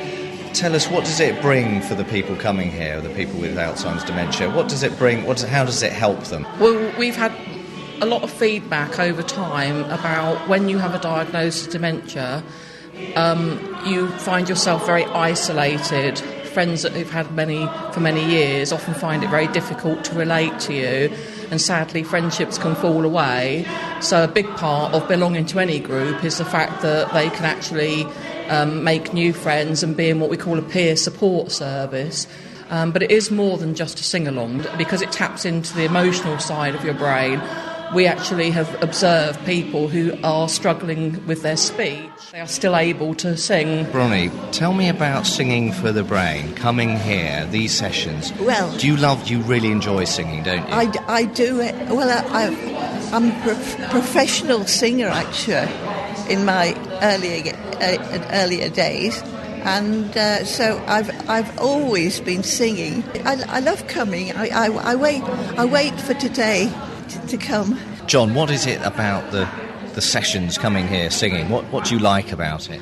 Well, it's mainly the business of singing, because most of what I suppose I listen to the radio a lot, but I'm hearing loads of voices, which is all lovely stuff, but it's not as good as singing. Nothing quite equals the business of singing. And the only way to do that is to sing. And this is just a good place to come and do it. My name is Gladys. When everybody's together, it's lovely. Bit lonely at home. I look forward to coming, having a good old natter with everyone. Have you got a favourite song? All songs are good when other people are singing, when there's a choir, people round about singing, it's lovely. Tony Fisher there, reporting in Aylesbury. Well, Shadow Health Minister Jamie Reid joins me now. Good morning, Jamie. Morning. Do you agree with the government's approach to tackling elderly care? Well, there isn't a huge amount of actual detail in their approach right now. What we are going through in this country is what we can see happening in this country is a looming crisis with adult social care. There's been a review, the Dilnot Review, which looks into the future of adult social care. That's recommending that we cap social care costs. Government's yet to implement that. Government's yet to say that it's going to cost that and bring that forward. And for the opposition, for the Labour Party, we see that review as a very important and a very welcome first step, but we don't believe it goes anywhere near far enough. Let's just clarify what Dilnot is. Is that saying that when it comes to social care, that the person would be responsible for the first £35,000 and then the state takes over? Is that correct? That's correct. Right, because at the moment it's the person's responsible until their savings fall below, I think, 23,000, isn't it? That's right, yes. OK, well, and you don't think that's good enough? No, we don't think it's good enough. We think, we're an ageing society, we're an ageing population, people living longer, and we should be, we should celebrate those facts in many ways. What we do need to do, though, is recognise what that means for the state and what that means for the private sector, and what that means for the individual most of all, what it means for the services that we currently provide. And what we think the answer to this is yes, the Dilnot Review and the capping of social care costs is an important first step. But what we really do need to do is integrate adult social care, the National Health Service, and other services that people receive, so that there's a system around the person, a whole system of care around the person. It's not a fairly shambolic, fairly fragmented system as it is right now, whereby people fall between the various stools of social services, the National Health Service, the GP, etc., etc., etc. As it is right now, it's not a good system. It doesn't provide the best levels of care possible, and that's what we want to move towards. It's going to cost a lot of money, isn't it? We're all getting older, we're all living longer. Where's this money going to come from? Well, we've got to look at this. What we've said we're going to do is we're going to have a line-by-line public spending review and examine exactly where we're going to get these costs from. But I think there's two ways we can look at this. We can either say, as we have done for a long time in this country, and all political parties have done, we can put our heads in the sand and say, oof, that's too difficult, put it in a too difficult to manage file, it's going to cost an awful lot of money. Or we can examine the detail and we can look at what we need to do in order to provide the best levels of care possible for people who have, let's face it, paid their taxes all their lives, and for many of them, once they get to the situation, the position where they need adult social care, even if they do sell their home and even if the social care costs are capped, what they do get isn't adequate and isn't as good as what they get in many other countries. Jamie, it's all very well and good saying this when you're in opposition and you haven't got to find the money, but why didn't Labour do this when you were in power? I remember we actually did bring these ideas forward just before the general election, and But you had, I don't know, how long were you in power for? 15 years? 13 years. 13 years? That's a completely fair criticism. I wouldn't demur from that criticism at all. What we did do was we put an awful lot more money into adult social care and care for the elderly got an awful lot better under those 13 years of the Labour government. There's absolutely no question about that, and I'm very proud of our record in many ways, but this issue wasn't resolved until wasn't approached until the final year of the Labour government. And you'll remember, this was castigated, this was called the death tax, this was called the Dilnot Review, and the principles within it were absolutely excoriated by David Cameron and Andrew Lansley in opposition for cynical party political purposes. So we're well aware, we've got the scars on our back of how difficult this is, but we're not flinching from it. We know we've got to address it. And this isn't the ordinary business-as-usual opposition. But the Conservatives are addressing it now, aren't they? No, they aren't. What they've done is a typical sleight of hand, which is common to almost every other policy area, in that they've said that they know this is a difficult issue, they know this is an issue which is going to cost a lot more money, they've brought forward a white paper. There's no costs in there, there's no timetable in there, there's no money in there. It's smoke and mirrors. We were in cross-party talks with them, and we believe this is far more important than the kind of party political knockabout which, you forgive me, we're having this morning. We think this is far more important than that. We think the people on the sharp end of receiving these services deserve better than business as usual from politicians. Jamie Reid, we have to move on. Listen, thank you very much, Shadow Health Minister Jamie Reid. Thank you very much indeed. It does. These things do annoy me. Why can't someone just make a decision? Because this won't get sorted out for years. Okay. Why doesn't someone just make a decision? Why doesn't someone go, yes or no? Yes, we'll do this. We'll find the money. Yes, we'll do it. No, it's not going to work. We're not going to do it. Next. Instead of this, we're dragging it out and dragging out. And Jamie, you're right. You had 13 years to sort this out. 13 years in power. And you brought it in just before the general election. It's not brilliant, is it? And it looks like the Conservatives might be doing a similar thing. Just yes or no, please. That's all we want. Now, it's a year on since the eviction of 80 travellers from Dale Farm in Essex. You'll remember it was all over the news.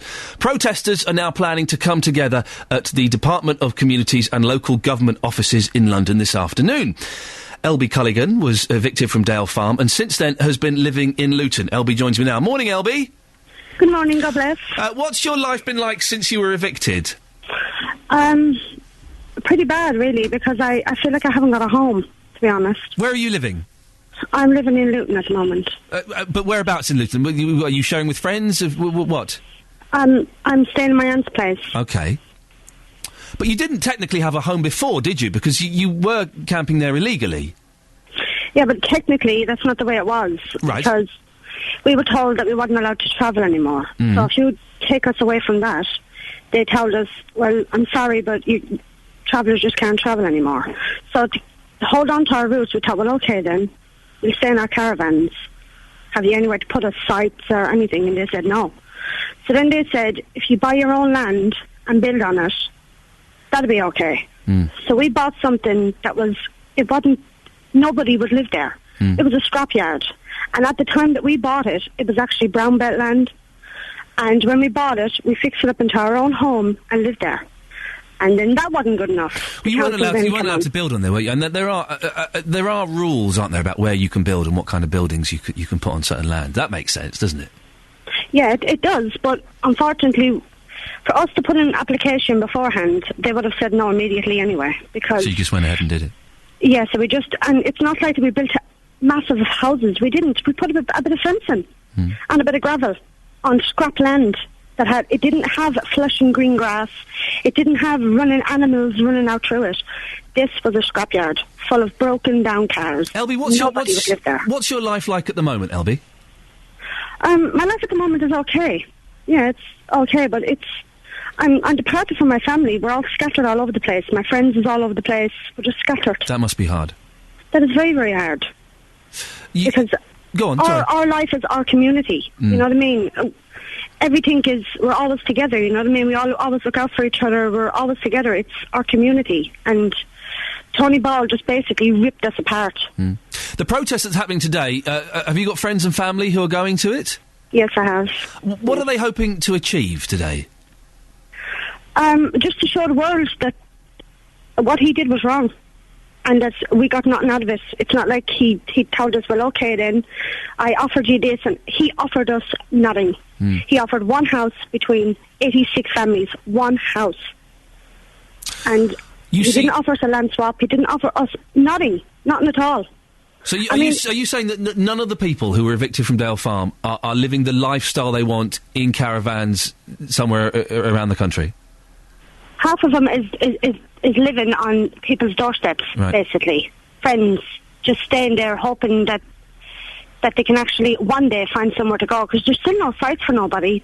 Half the people, most of the people that was evicted is still on the roadside of us. LB Culligan, evicted from Dale Farm last year. Thank you very much. Talking about the protest that will be taking place outside the Department of Communities and Local Government offices in London this afternoon. Thank you. 8 o'clock, bang on the nose. Last hour of the show, and then my weekend starts. We've got a harpist coming in the last hour. How cool is that? He's going to be playing live in the studio. All of that and more.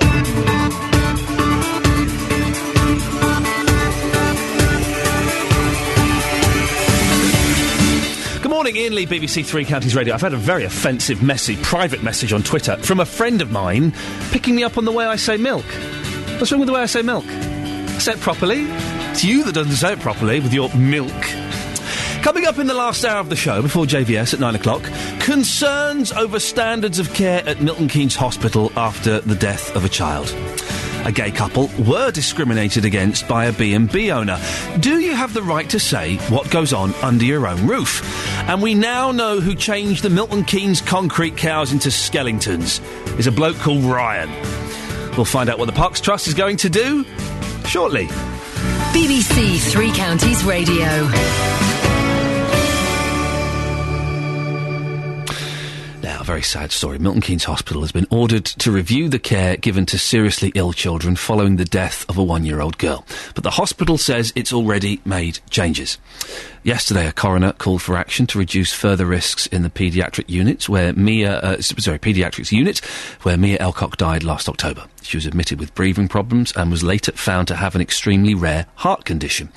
Our reporter Jessica Cooper spoke to the medical director Martin Wetherill after the verdict. The coroner made some comments on what was pertaining at the time of Mia's death.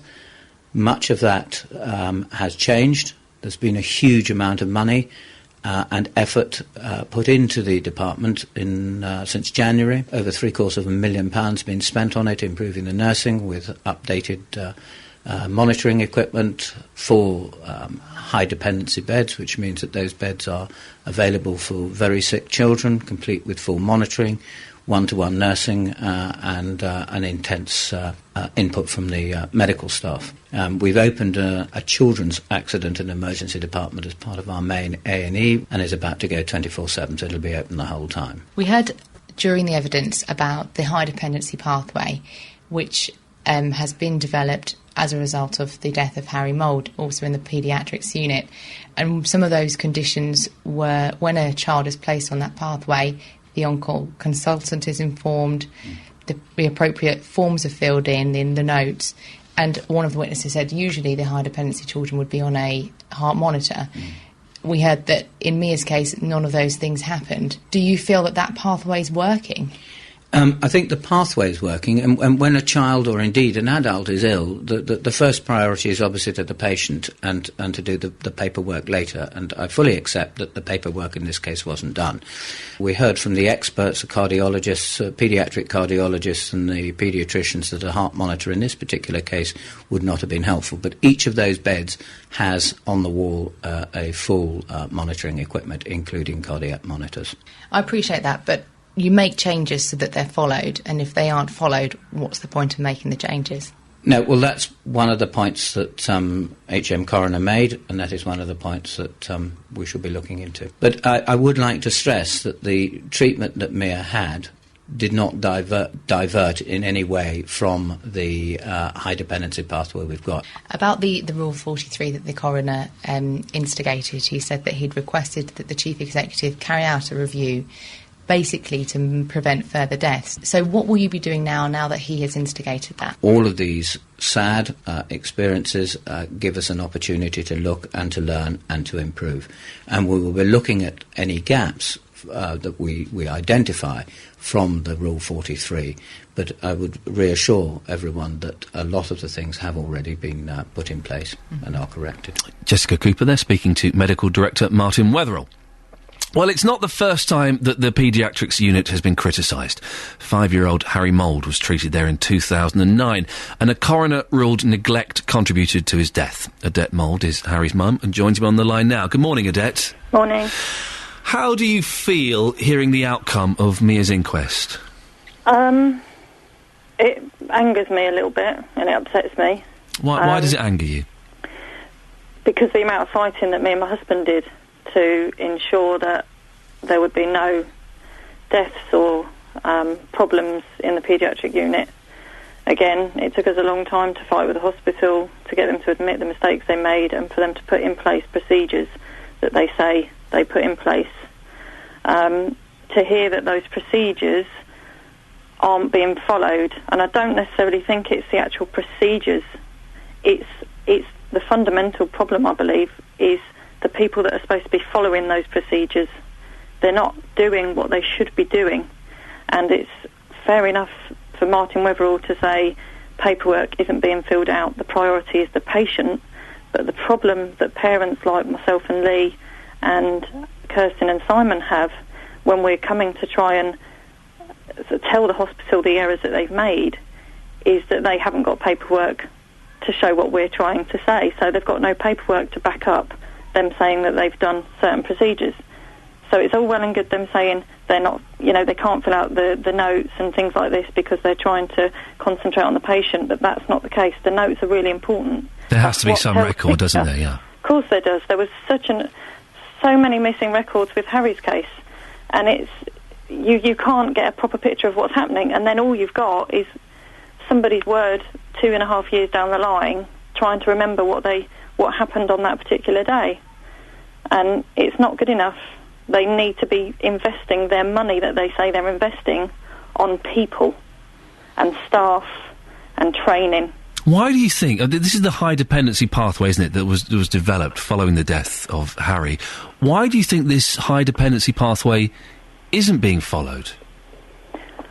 I have no idea, but I think in this sort of field you can have all the training in the world, but it sometimes boils down to the person that you are, whether you're going to be able to follow those procedures. I think it also comes down to feeding those procedures down. It's all well and good that the people at the top that, let's be honest, don't spend a lot of time at the hospital or aren't there as long as the nurses.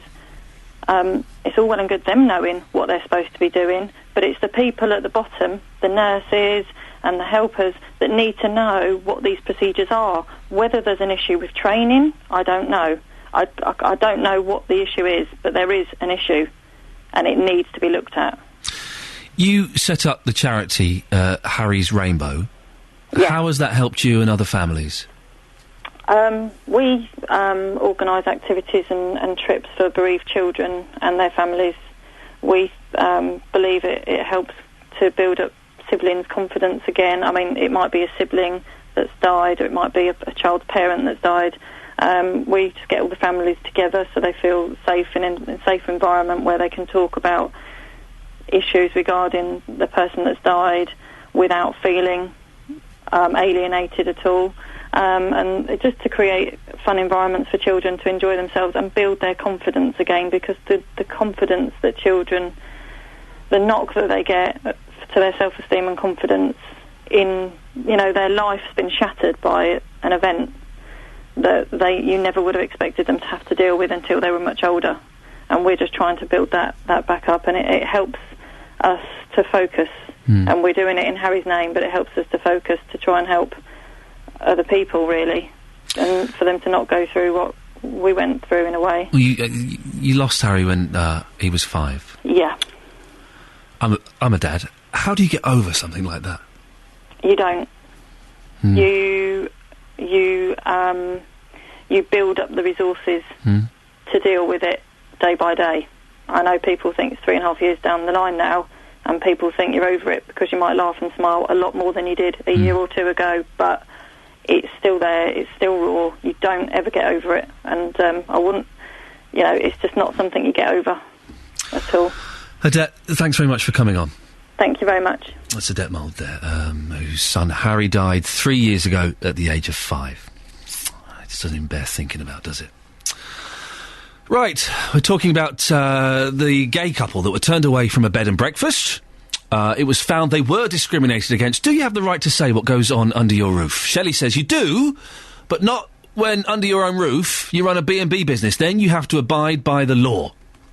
Esther has texted in 81333, starting her text 3CR. Iain, the couple who own that B&B should be able to say no to whoever they want, Christian or not. It's their home. Although the couple did offer the gentleman 2 rooms, so they weren't actually turned away. I know a B&B that do not permit single-sex groups. Well, there you go. You're not allowed to. You're not allowed to. Esther, you're not allowed. They're breaking the law. On a different note, she goes on to say, my sister reads a bedtime story to my nephew who is 16 months. He loves it. He chooses which books. Then when he's tired, he says bye-byes. It's very sweet. Of course it is. And Pam in Dunstable says, a lot of B&Bs are often family homes, sometimes with young children. Of course they have the right to turn anyone away, Pam. Well, they don't under the rule of law. They don't, because it's a business. I'm not sure what the children has to do with it, Pam. Could you give us a call and expand? 08459 455 555. JVS will be in a few minutes. He'll be discussing this on his big phone in at 9 o'clock. He's asking, do you feel sorry for the Christian B&B owners? He'll pop in a couple of minutes and give us a little bit more detail on that. If you want to give me a call, about 45 minutes left of the show. It would be nice to hear you. 08459 455 555. A real mix of stuff we're doing this morning, including... do you have the right to say what goes on under your own roof? And do you read stories to your kids? If you don't, I've got to say, you are a very, very bad parent. This is Iain Lee, BBC Three Counties Radio. I'm off on my weekend in 43 minutes. Yeah, you got exciting plans? Well, I'm going to a haunted house tomorrow. Ooh. Yes, I know. Someone's going to put the willies up you. Oh, is that part of the deal? Which is exciting. And then, very steady, you can be as mucky as you want on your show. I don't want to lose my job. And then at the weekend... I don't know what you're talking about. Sunday, very middle class, I'm taking my boy to a classical concert. I heard this earlier. The London Philharmonic Orchestra. How luxury. I got to introduce them on stage once. Did you? And I jokingly, I said, this band aren't bad. They don't like being called a band. Well, they wouldn't. No, I thought they'd have a sense of humour. No, especially not the violin section. They took it very personally. No, they can be very snooty, the string section. Yes. I perhaps shouldn't say that, because there's a whopping great big harp sitting upstairs in reception. We've got a harp coming in at the end of the show. I love a bit of harp. Are harps part of the string section? They're probably not, are they? Well, they've got strings on. They have. But I sense they might not be part of the string section. Well, they're not percussion. They're not wind. Perhaps they have their own section in the orchestra. Oh, posh. I'd like to be a harpist. I'd like to be the man that does the cymbals. I'd like to do that. That would be fun. What's happening on your show this morning, Jonathan? Well, on the big phone in this morning, we're going to be talking about this Christian B&B owner or owners, the married couple that run this B&B. Complaints about comments the leader of the British National Party posted on Twitter in sympathy of a B&B owner who was sued by a gay couple are being investigated by police. Yesterday, Suzanne Wilkinson was fined $3,500 because she refused to allow Michael Black and John Morgan to share a double bed. Well, Nick Griffin posted these comments on Twitter, it would appear, to try and whip up some sympathy for this couple and to say that people should go and protest, I understand. Put their address on. Yeah. That's the thing. Well, I want to hear your views from 9. Do you also feel sorry for the Christian B&B owners? Do you think that they've been treated badly? Do you think the law is frankly an ass for suggesting what it has suggested and fining this couple? Or do you think no? You don't feel any sympathy whatsoever. When you go into the hospitality industry, from time to time, you may get people coming to stay in your hotel or your B&B that you don't like, you don't approve of, whatever. But tough, when you go into the hospitality industry, it's your job to welcome everybody.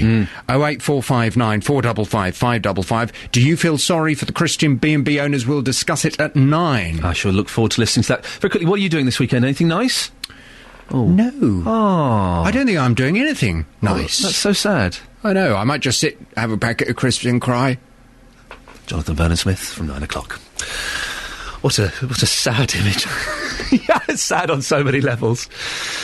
He'll be having a packet of crisps and crying this weekend. He'll be on at 9 o'clock. You can send him an email now if you want to get in touch. 3cr@bbc.co.uk. The phone number for him is the same as for me. I would hold off for 40 minutes or so before calling him. I'll hold off for a bit, but the phone number is 08459 455 555. You can give us a call. Let me know, how often do you read bedtime stories to your kids? If you don't do it, you're a bad parent. You're a terrible parent. You're setting your children up to be stupid and unimaginative. Apparently only 42% of us read one bedtime story a week. I'm there every night. Gets 2 or 3 a night. It's the best part of the day. 08459 455 555. Police are investigating comments made by the leader of the BNP, Nick Griffin, on Twitter, which appeared to call for protests outside the home of a gay couple. The comments came after Michael Black and John Morgan were awarded damages yesterday. A court had ruled that the owner of a B&B on the Buckinghamshire border had discriminated against them by refusing to allow them to stay in a double room. Well, Michael and John spoke to Roberto Peroni on Drive Time last night. When we got there, she sort of checked that we booked a double room with a double bed. We said yes, and she said it was against her convictions to allow us to stay. So I asked for the deposit back, which she gave me straight away, and we left. Well, Andy Wasley is from Stonewall, the lesbian, gay and bisexual charity. Morning, Andy. Good morning. These tweets of Nick Griffin's, I don't know if you saw them, I saw them last night. He basically gave out an address which purported to be this couple's address and suggested that that British justice protesters would congregate. What did you make of the tweets? Well, it was a very shocking thing to do. Excuse me, and I prefer rather to put myself in the shoes of the couple involved and just imagine what it must be like to have, tens of thousands of people with your home address potentially ready to come and protest outside the front of your house. It was a shocking thing to do. And there has been uproar on Twitter. What do you think should happen to Nick Griffin?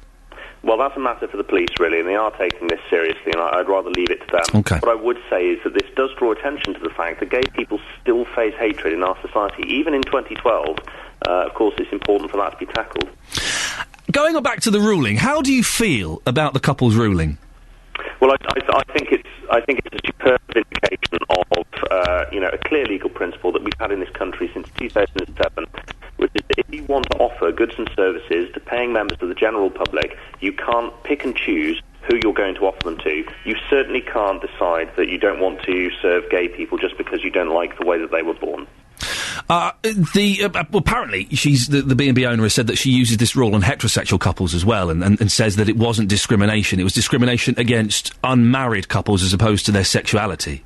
Well, the recorder in her ruling yesterday was actually very clear that even if she hadn't found direct discrimination in this case, a policy of only married couples can use the same bed is indirectly discriminatory because, of course, gay people can't get married. Andy, listen, we're going to leave it there simply because we have a terrible, terrible line. Maybe we'll speak to you again at a later date. Thank you very much. Andy Wasley there from Stonewall, the lesbian, gay and bisexual charity. Sorry for the clicking on the line there. Sounded like someone was trying to send a Morse code message. I had lots more I wanted to ask him. Maybe we'll get to do that at a later date. What do you think? The law has said that the woman discriminated, the couple discriminated, the owners of the B&B. But should you be allowed to do what you want to do under your own roof? 08459 455 555. If it's your roof, you can set the rules, can't you? 08459 455 555 is the telephone number. Let's go to Michael. Good morning, Michael. Morning. What's your take on all this? Well, I think the person should have had the right to say whether they had them people there or not. I mean, they've got as much right as anybody else, I think, because that's their own house. If that's a hotel or anything, fair enough. But when that's their own house, they should have the option. But trouble is nowadays, they never get the option. That's just always the other way. And that's the same with children. I don't think same-sex couples should have children either. OK, we're going off on a slight tangent. The thing is, even though it was their own house, it was a business. So surely they have to abide by the laws of the land that dictate what can and can't happen inside businesses, don't they?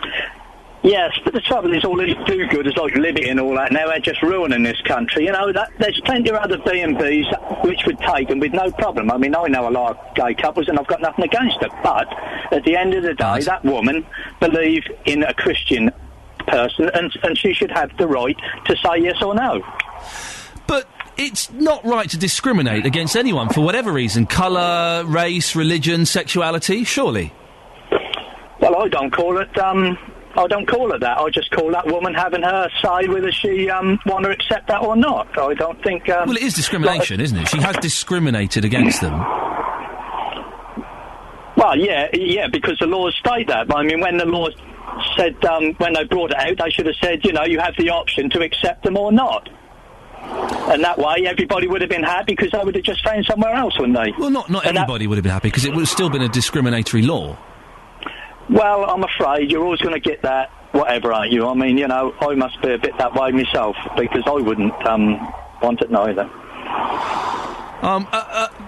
But Michael, sure you'd appreciate that the law of the land has a greater ruling in this country than someone's religious beliefs.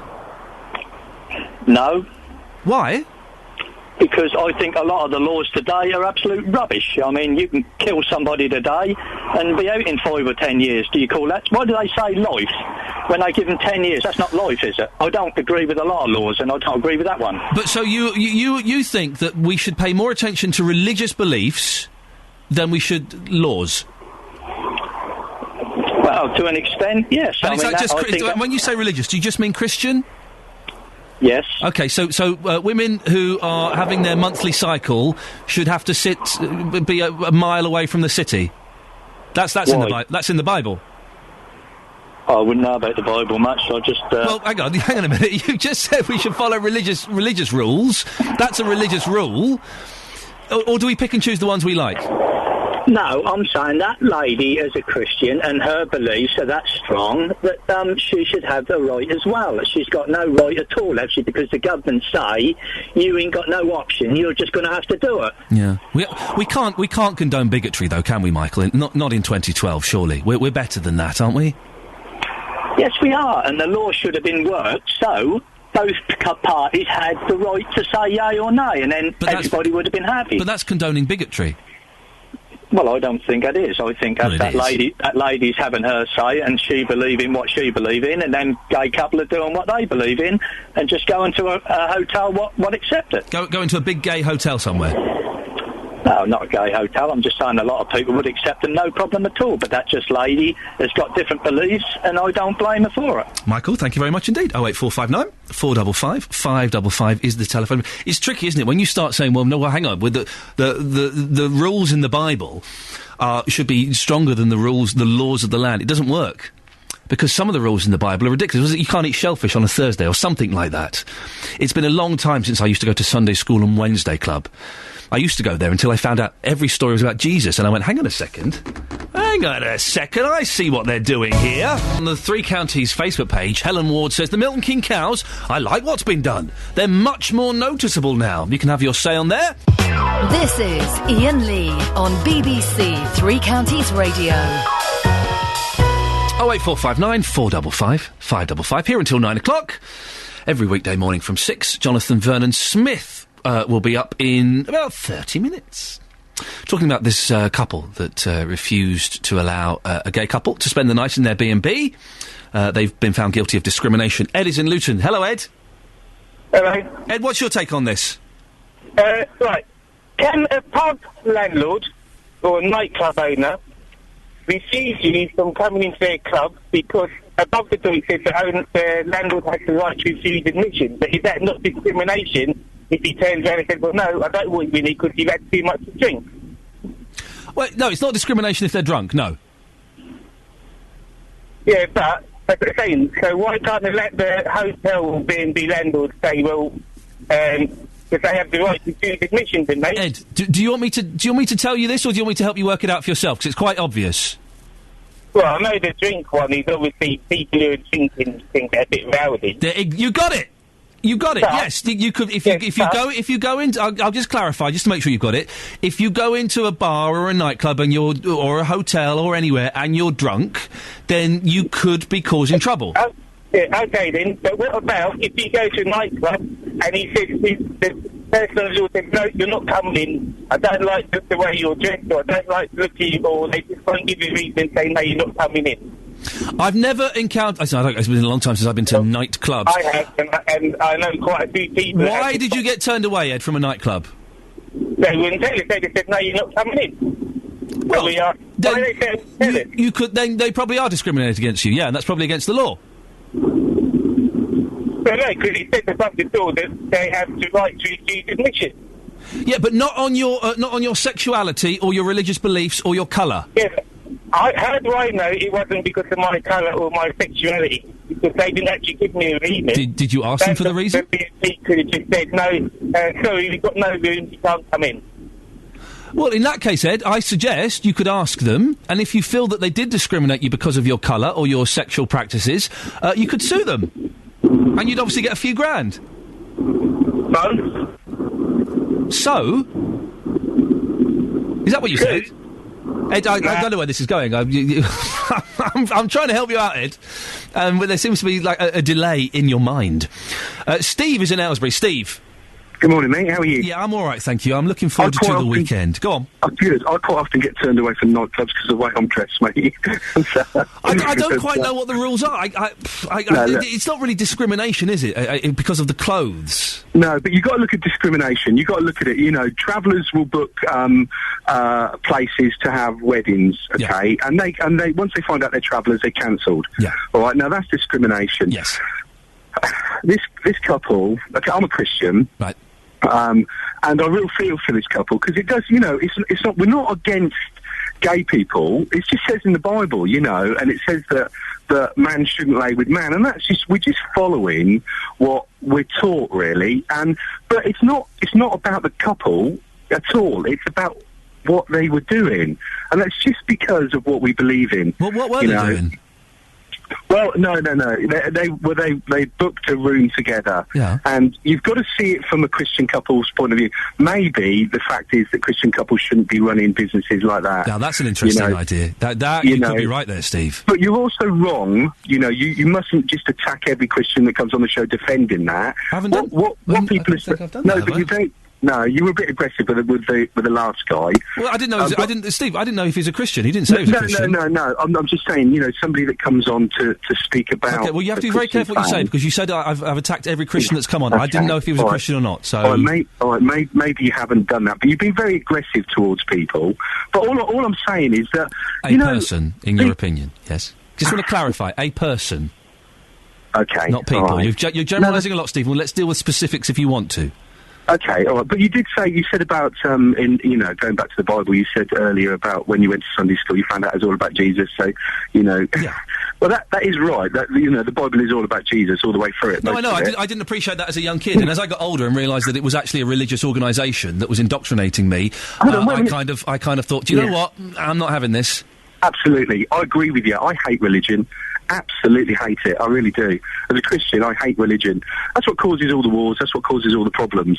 I believe in a relationship with Jesus, and that's my view. And as a Christian, I feel that that's my personal thing. And people quite often will say, "Oh, you should know better. You're a Christian." Yeah, but I'm a Christian. But I'm still a guy, that does struggle to try and be a Christian. Do you know what I mean? Yeah.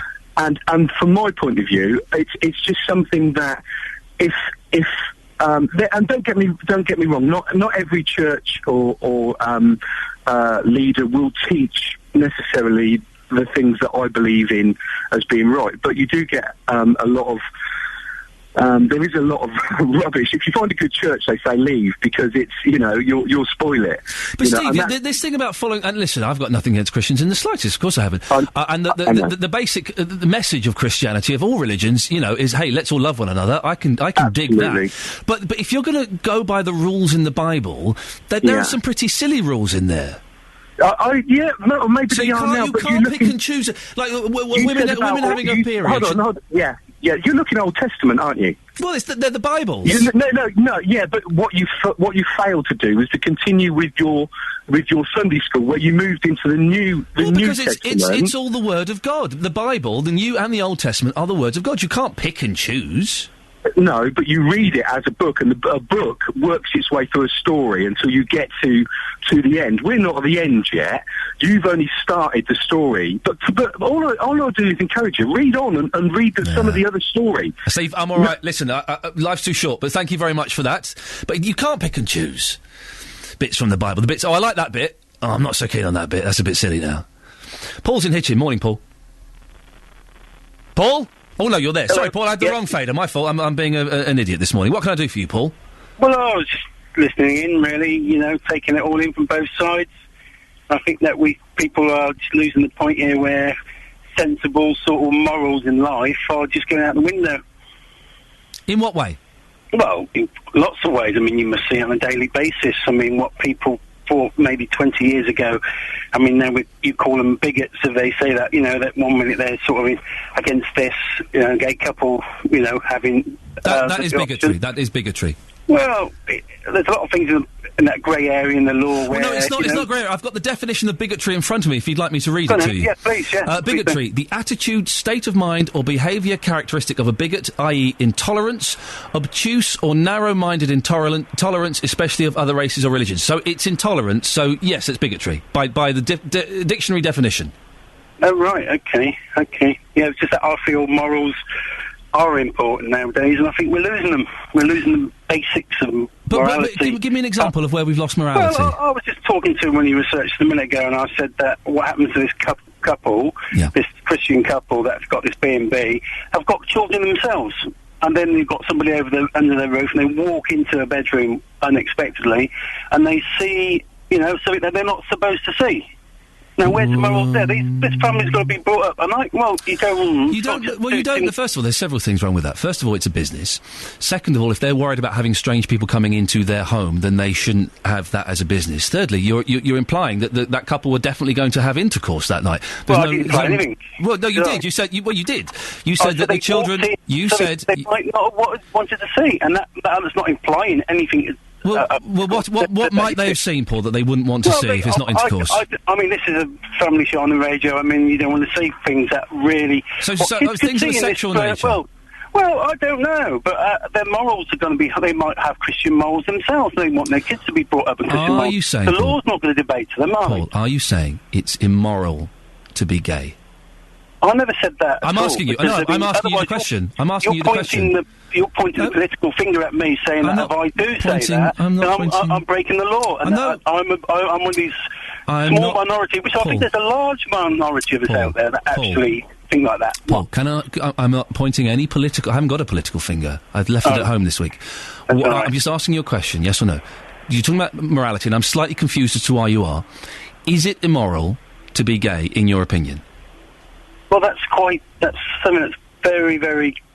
If I was to say yes, how would that go down? Well, I'm asking for your opinion. Yes or no? Well, no, I accept. I don't know why you brought up morality, so I'm trying to hone it in a little bit. Is it immoral to be gay? Yes or no?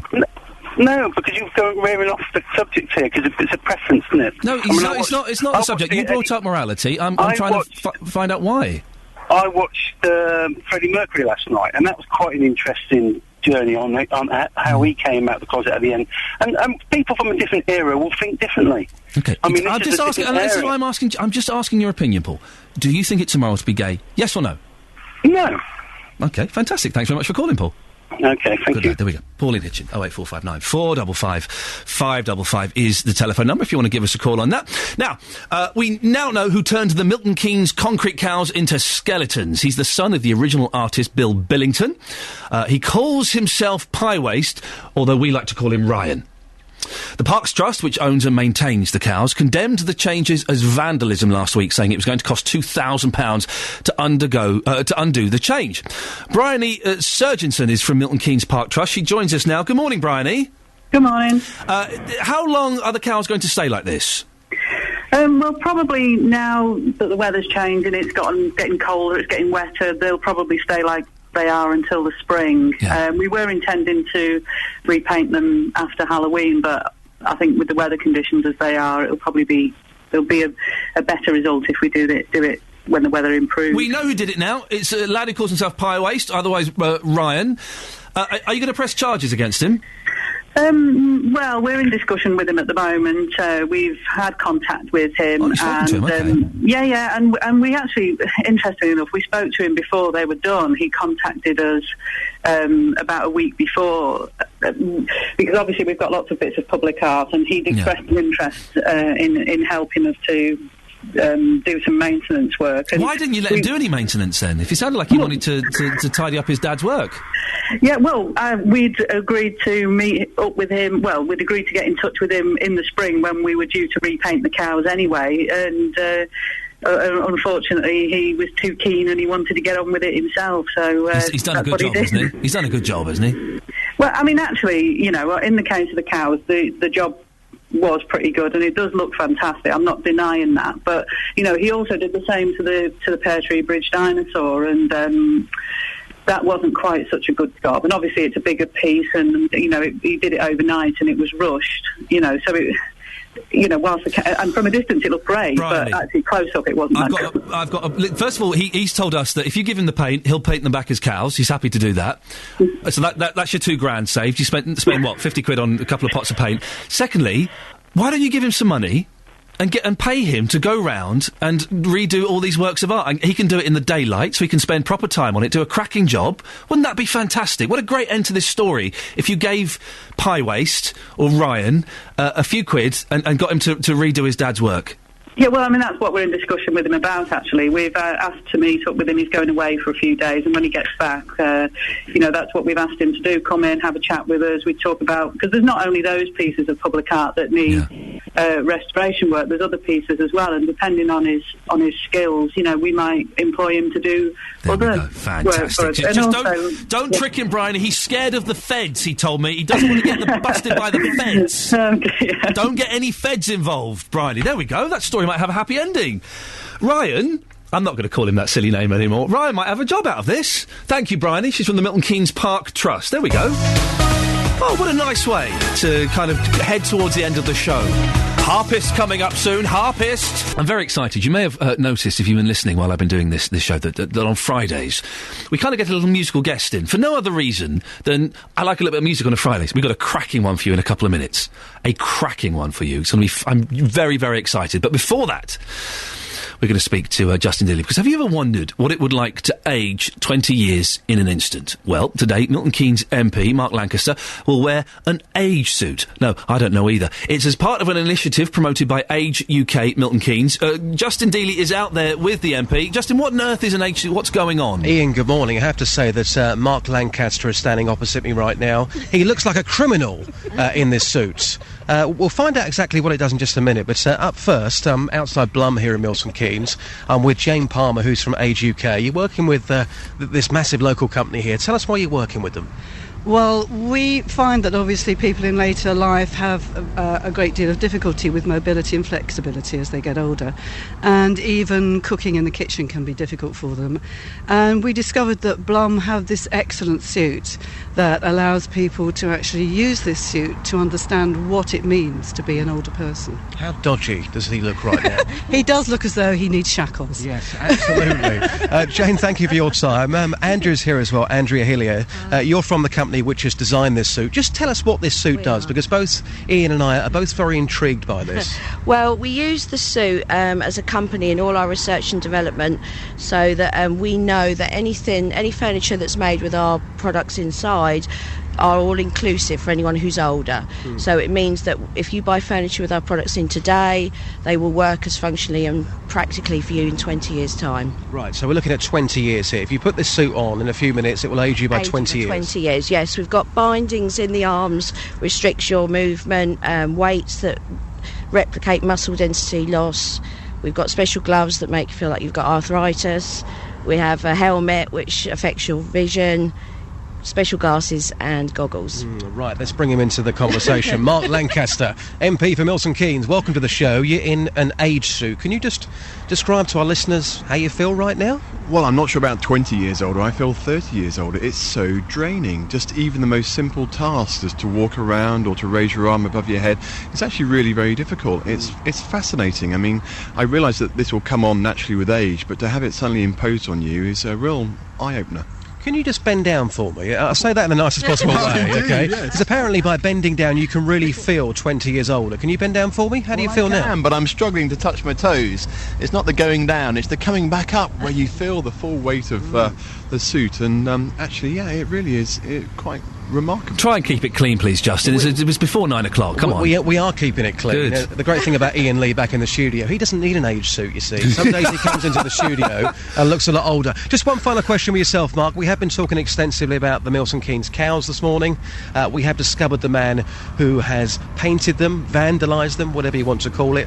What do you think should happen next? Well, they've been painted so often, I think we should embrace it. I think we should probably use the cows now as some form of outside art. I think people should be allowed to go and paint them. I'd like to do it in a controlled way, but I don't really think it's probably the best use of taxpayers' money just to repaint them every time this happens at a cost of £3,000. So it's going to happen. Let's embrace it. Guys, thank you so much for your time. Really appreciate it. So outside Blum here in Milton Keynes there with Jane from Age UK, Andrea from the company, and also Mark there. Very, very interesting, Ian. I think that we'll have to come up here one day and try this suit on, because you've heard the words there from Mark. It's very, very interesting to find yourself suddenly 20 years ahead. I'm thinking, Justin, have they got two suits? Have you got two suits? No, one only. We'll have to share it. I'm just thinking maybe we could have a little race in the suits. Actually, I'll tell you what. It's not a bad idea, is it? Because we are the BBC, can you create two suits and Iain and I can go running 100 metres? They are worth £14,000. Oh, blimey, in that case. I think we'll leave it there, Iain. I think we'll leave it there. A picture, Justin, or otherwise it didn't happen, please. Yes, no problem. And I don't know if you heard, but we just spoke to a lady from the Parks Trust. We may have got Pieface, a.k.a. Ryan, we might have got him a job. Yes, I spoke to him after the interview as well. He's very, very keen to work with the Parks Trust, and whatever you say about the vandalism / artwork, he is a very, very talented boy. Yeah.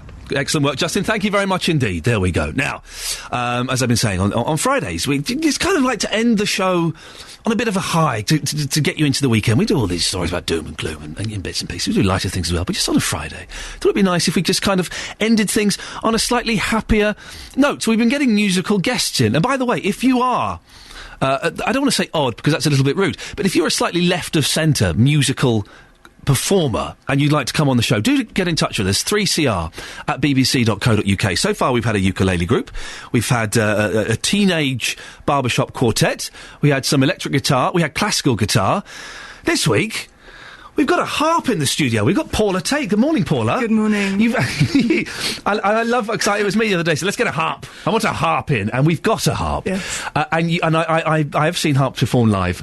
You forget, it's huge. How big is this thing, and how much does it weigh? It's 6'1". Wow. And it weighs 40 kilograms. It's a big beast. There's no getting on and off the bus with this, is there? You have to kind of plan your day around carting this about. You certainly do, and you need a very big car as well. Really? You're holding your back. You've not done your back in, have you, as a result? My back, my arm, my shoulder, you name it. Why did you choose the harp? I ask myself the same question. Yeah. You've really got to want to play one of these, as you've already said. It's one of those instruments that's not easy to play, but it chose me. Right. I saw somebody play it, and I said, yes, that is what I want to do. It's just the most amazing sound when you play it. I tell you what, I'll shut up. We're talking in a second. Would you mind giving us a little burst? A little burst, yeah. Give us something you fancy.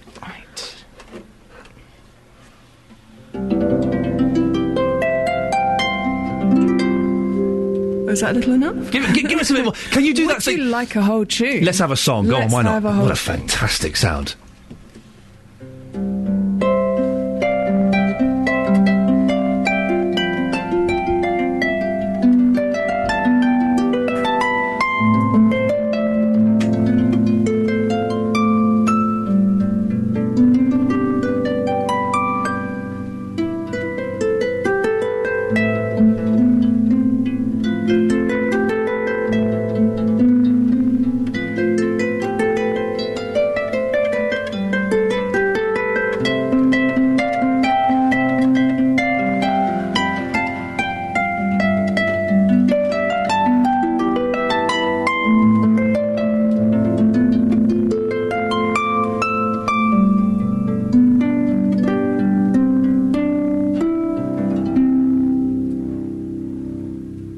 Fantastic. I'll have some of that. Thank you very much. Superb. How long does it take to learn one of these beasts?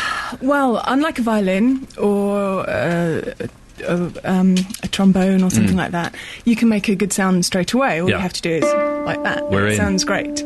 So in that sense, you can play Three Blind Mice very quickly, but then it takes about 8 or 9 years to be able to play it well enough. Wow. Can you do that sound where when people go, right, let's just think back to 5 years ago, and they do this? Can you do that? I can, yeah. It's called a glissando. Oh, it's got a term and everything. I don't know why that makes me laugh so much. That does make me chuckle. And I've got your whole CV here, and you've played for kings and queens, and you played all around the world and in castles and stuff. I'm more impressed. You did a live performance on Crime Watch. What was that for? Yes, well, it wasn't crimes against harp playing, I have to say. There was a harp shop up in Oxfordshire that had 21 harps stolen. Wow. I know. That's a specialised crime. It's very, very specialised. They never found the harps, but it was featured on Crime Watch, and I went on to play an example of one of the stolen harps. How much does something like this cost? Well, how much do you think? Okay, it's a huge harp. It looks gorgeous. I don't know, £10,000? Oh, very well done. Yeah, you're absolutely. Is it 10 grand? This was 12. Right. Oh, okay. And a pedal harp will start at about 8,000. Wow. Up to 20. How on earth do you afford it? Well, it's like buying a house. You know, you start small and you work up. So my first harp just sat on my knee. Yeah. And then I had a slightly bigger one, and now I have one that's taller than I am. I can't talk. I've ordered a guitar, a 47-year-old guitar that's coming today. I daren't tell my wife how much it costs because she will kill me. Listen, we've got about 30 seconds left. Could you just play us something else, please? Okay. Well, this is for the people who are in drive time at the moment. This is Chasing Cars. Fantastic. This is for you.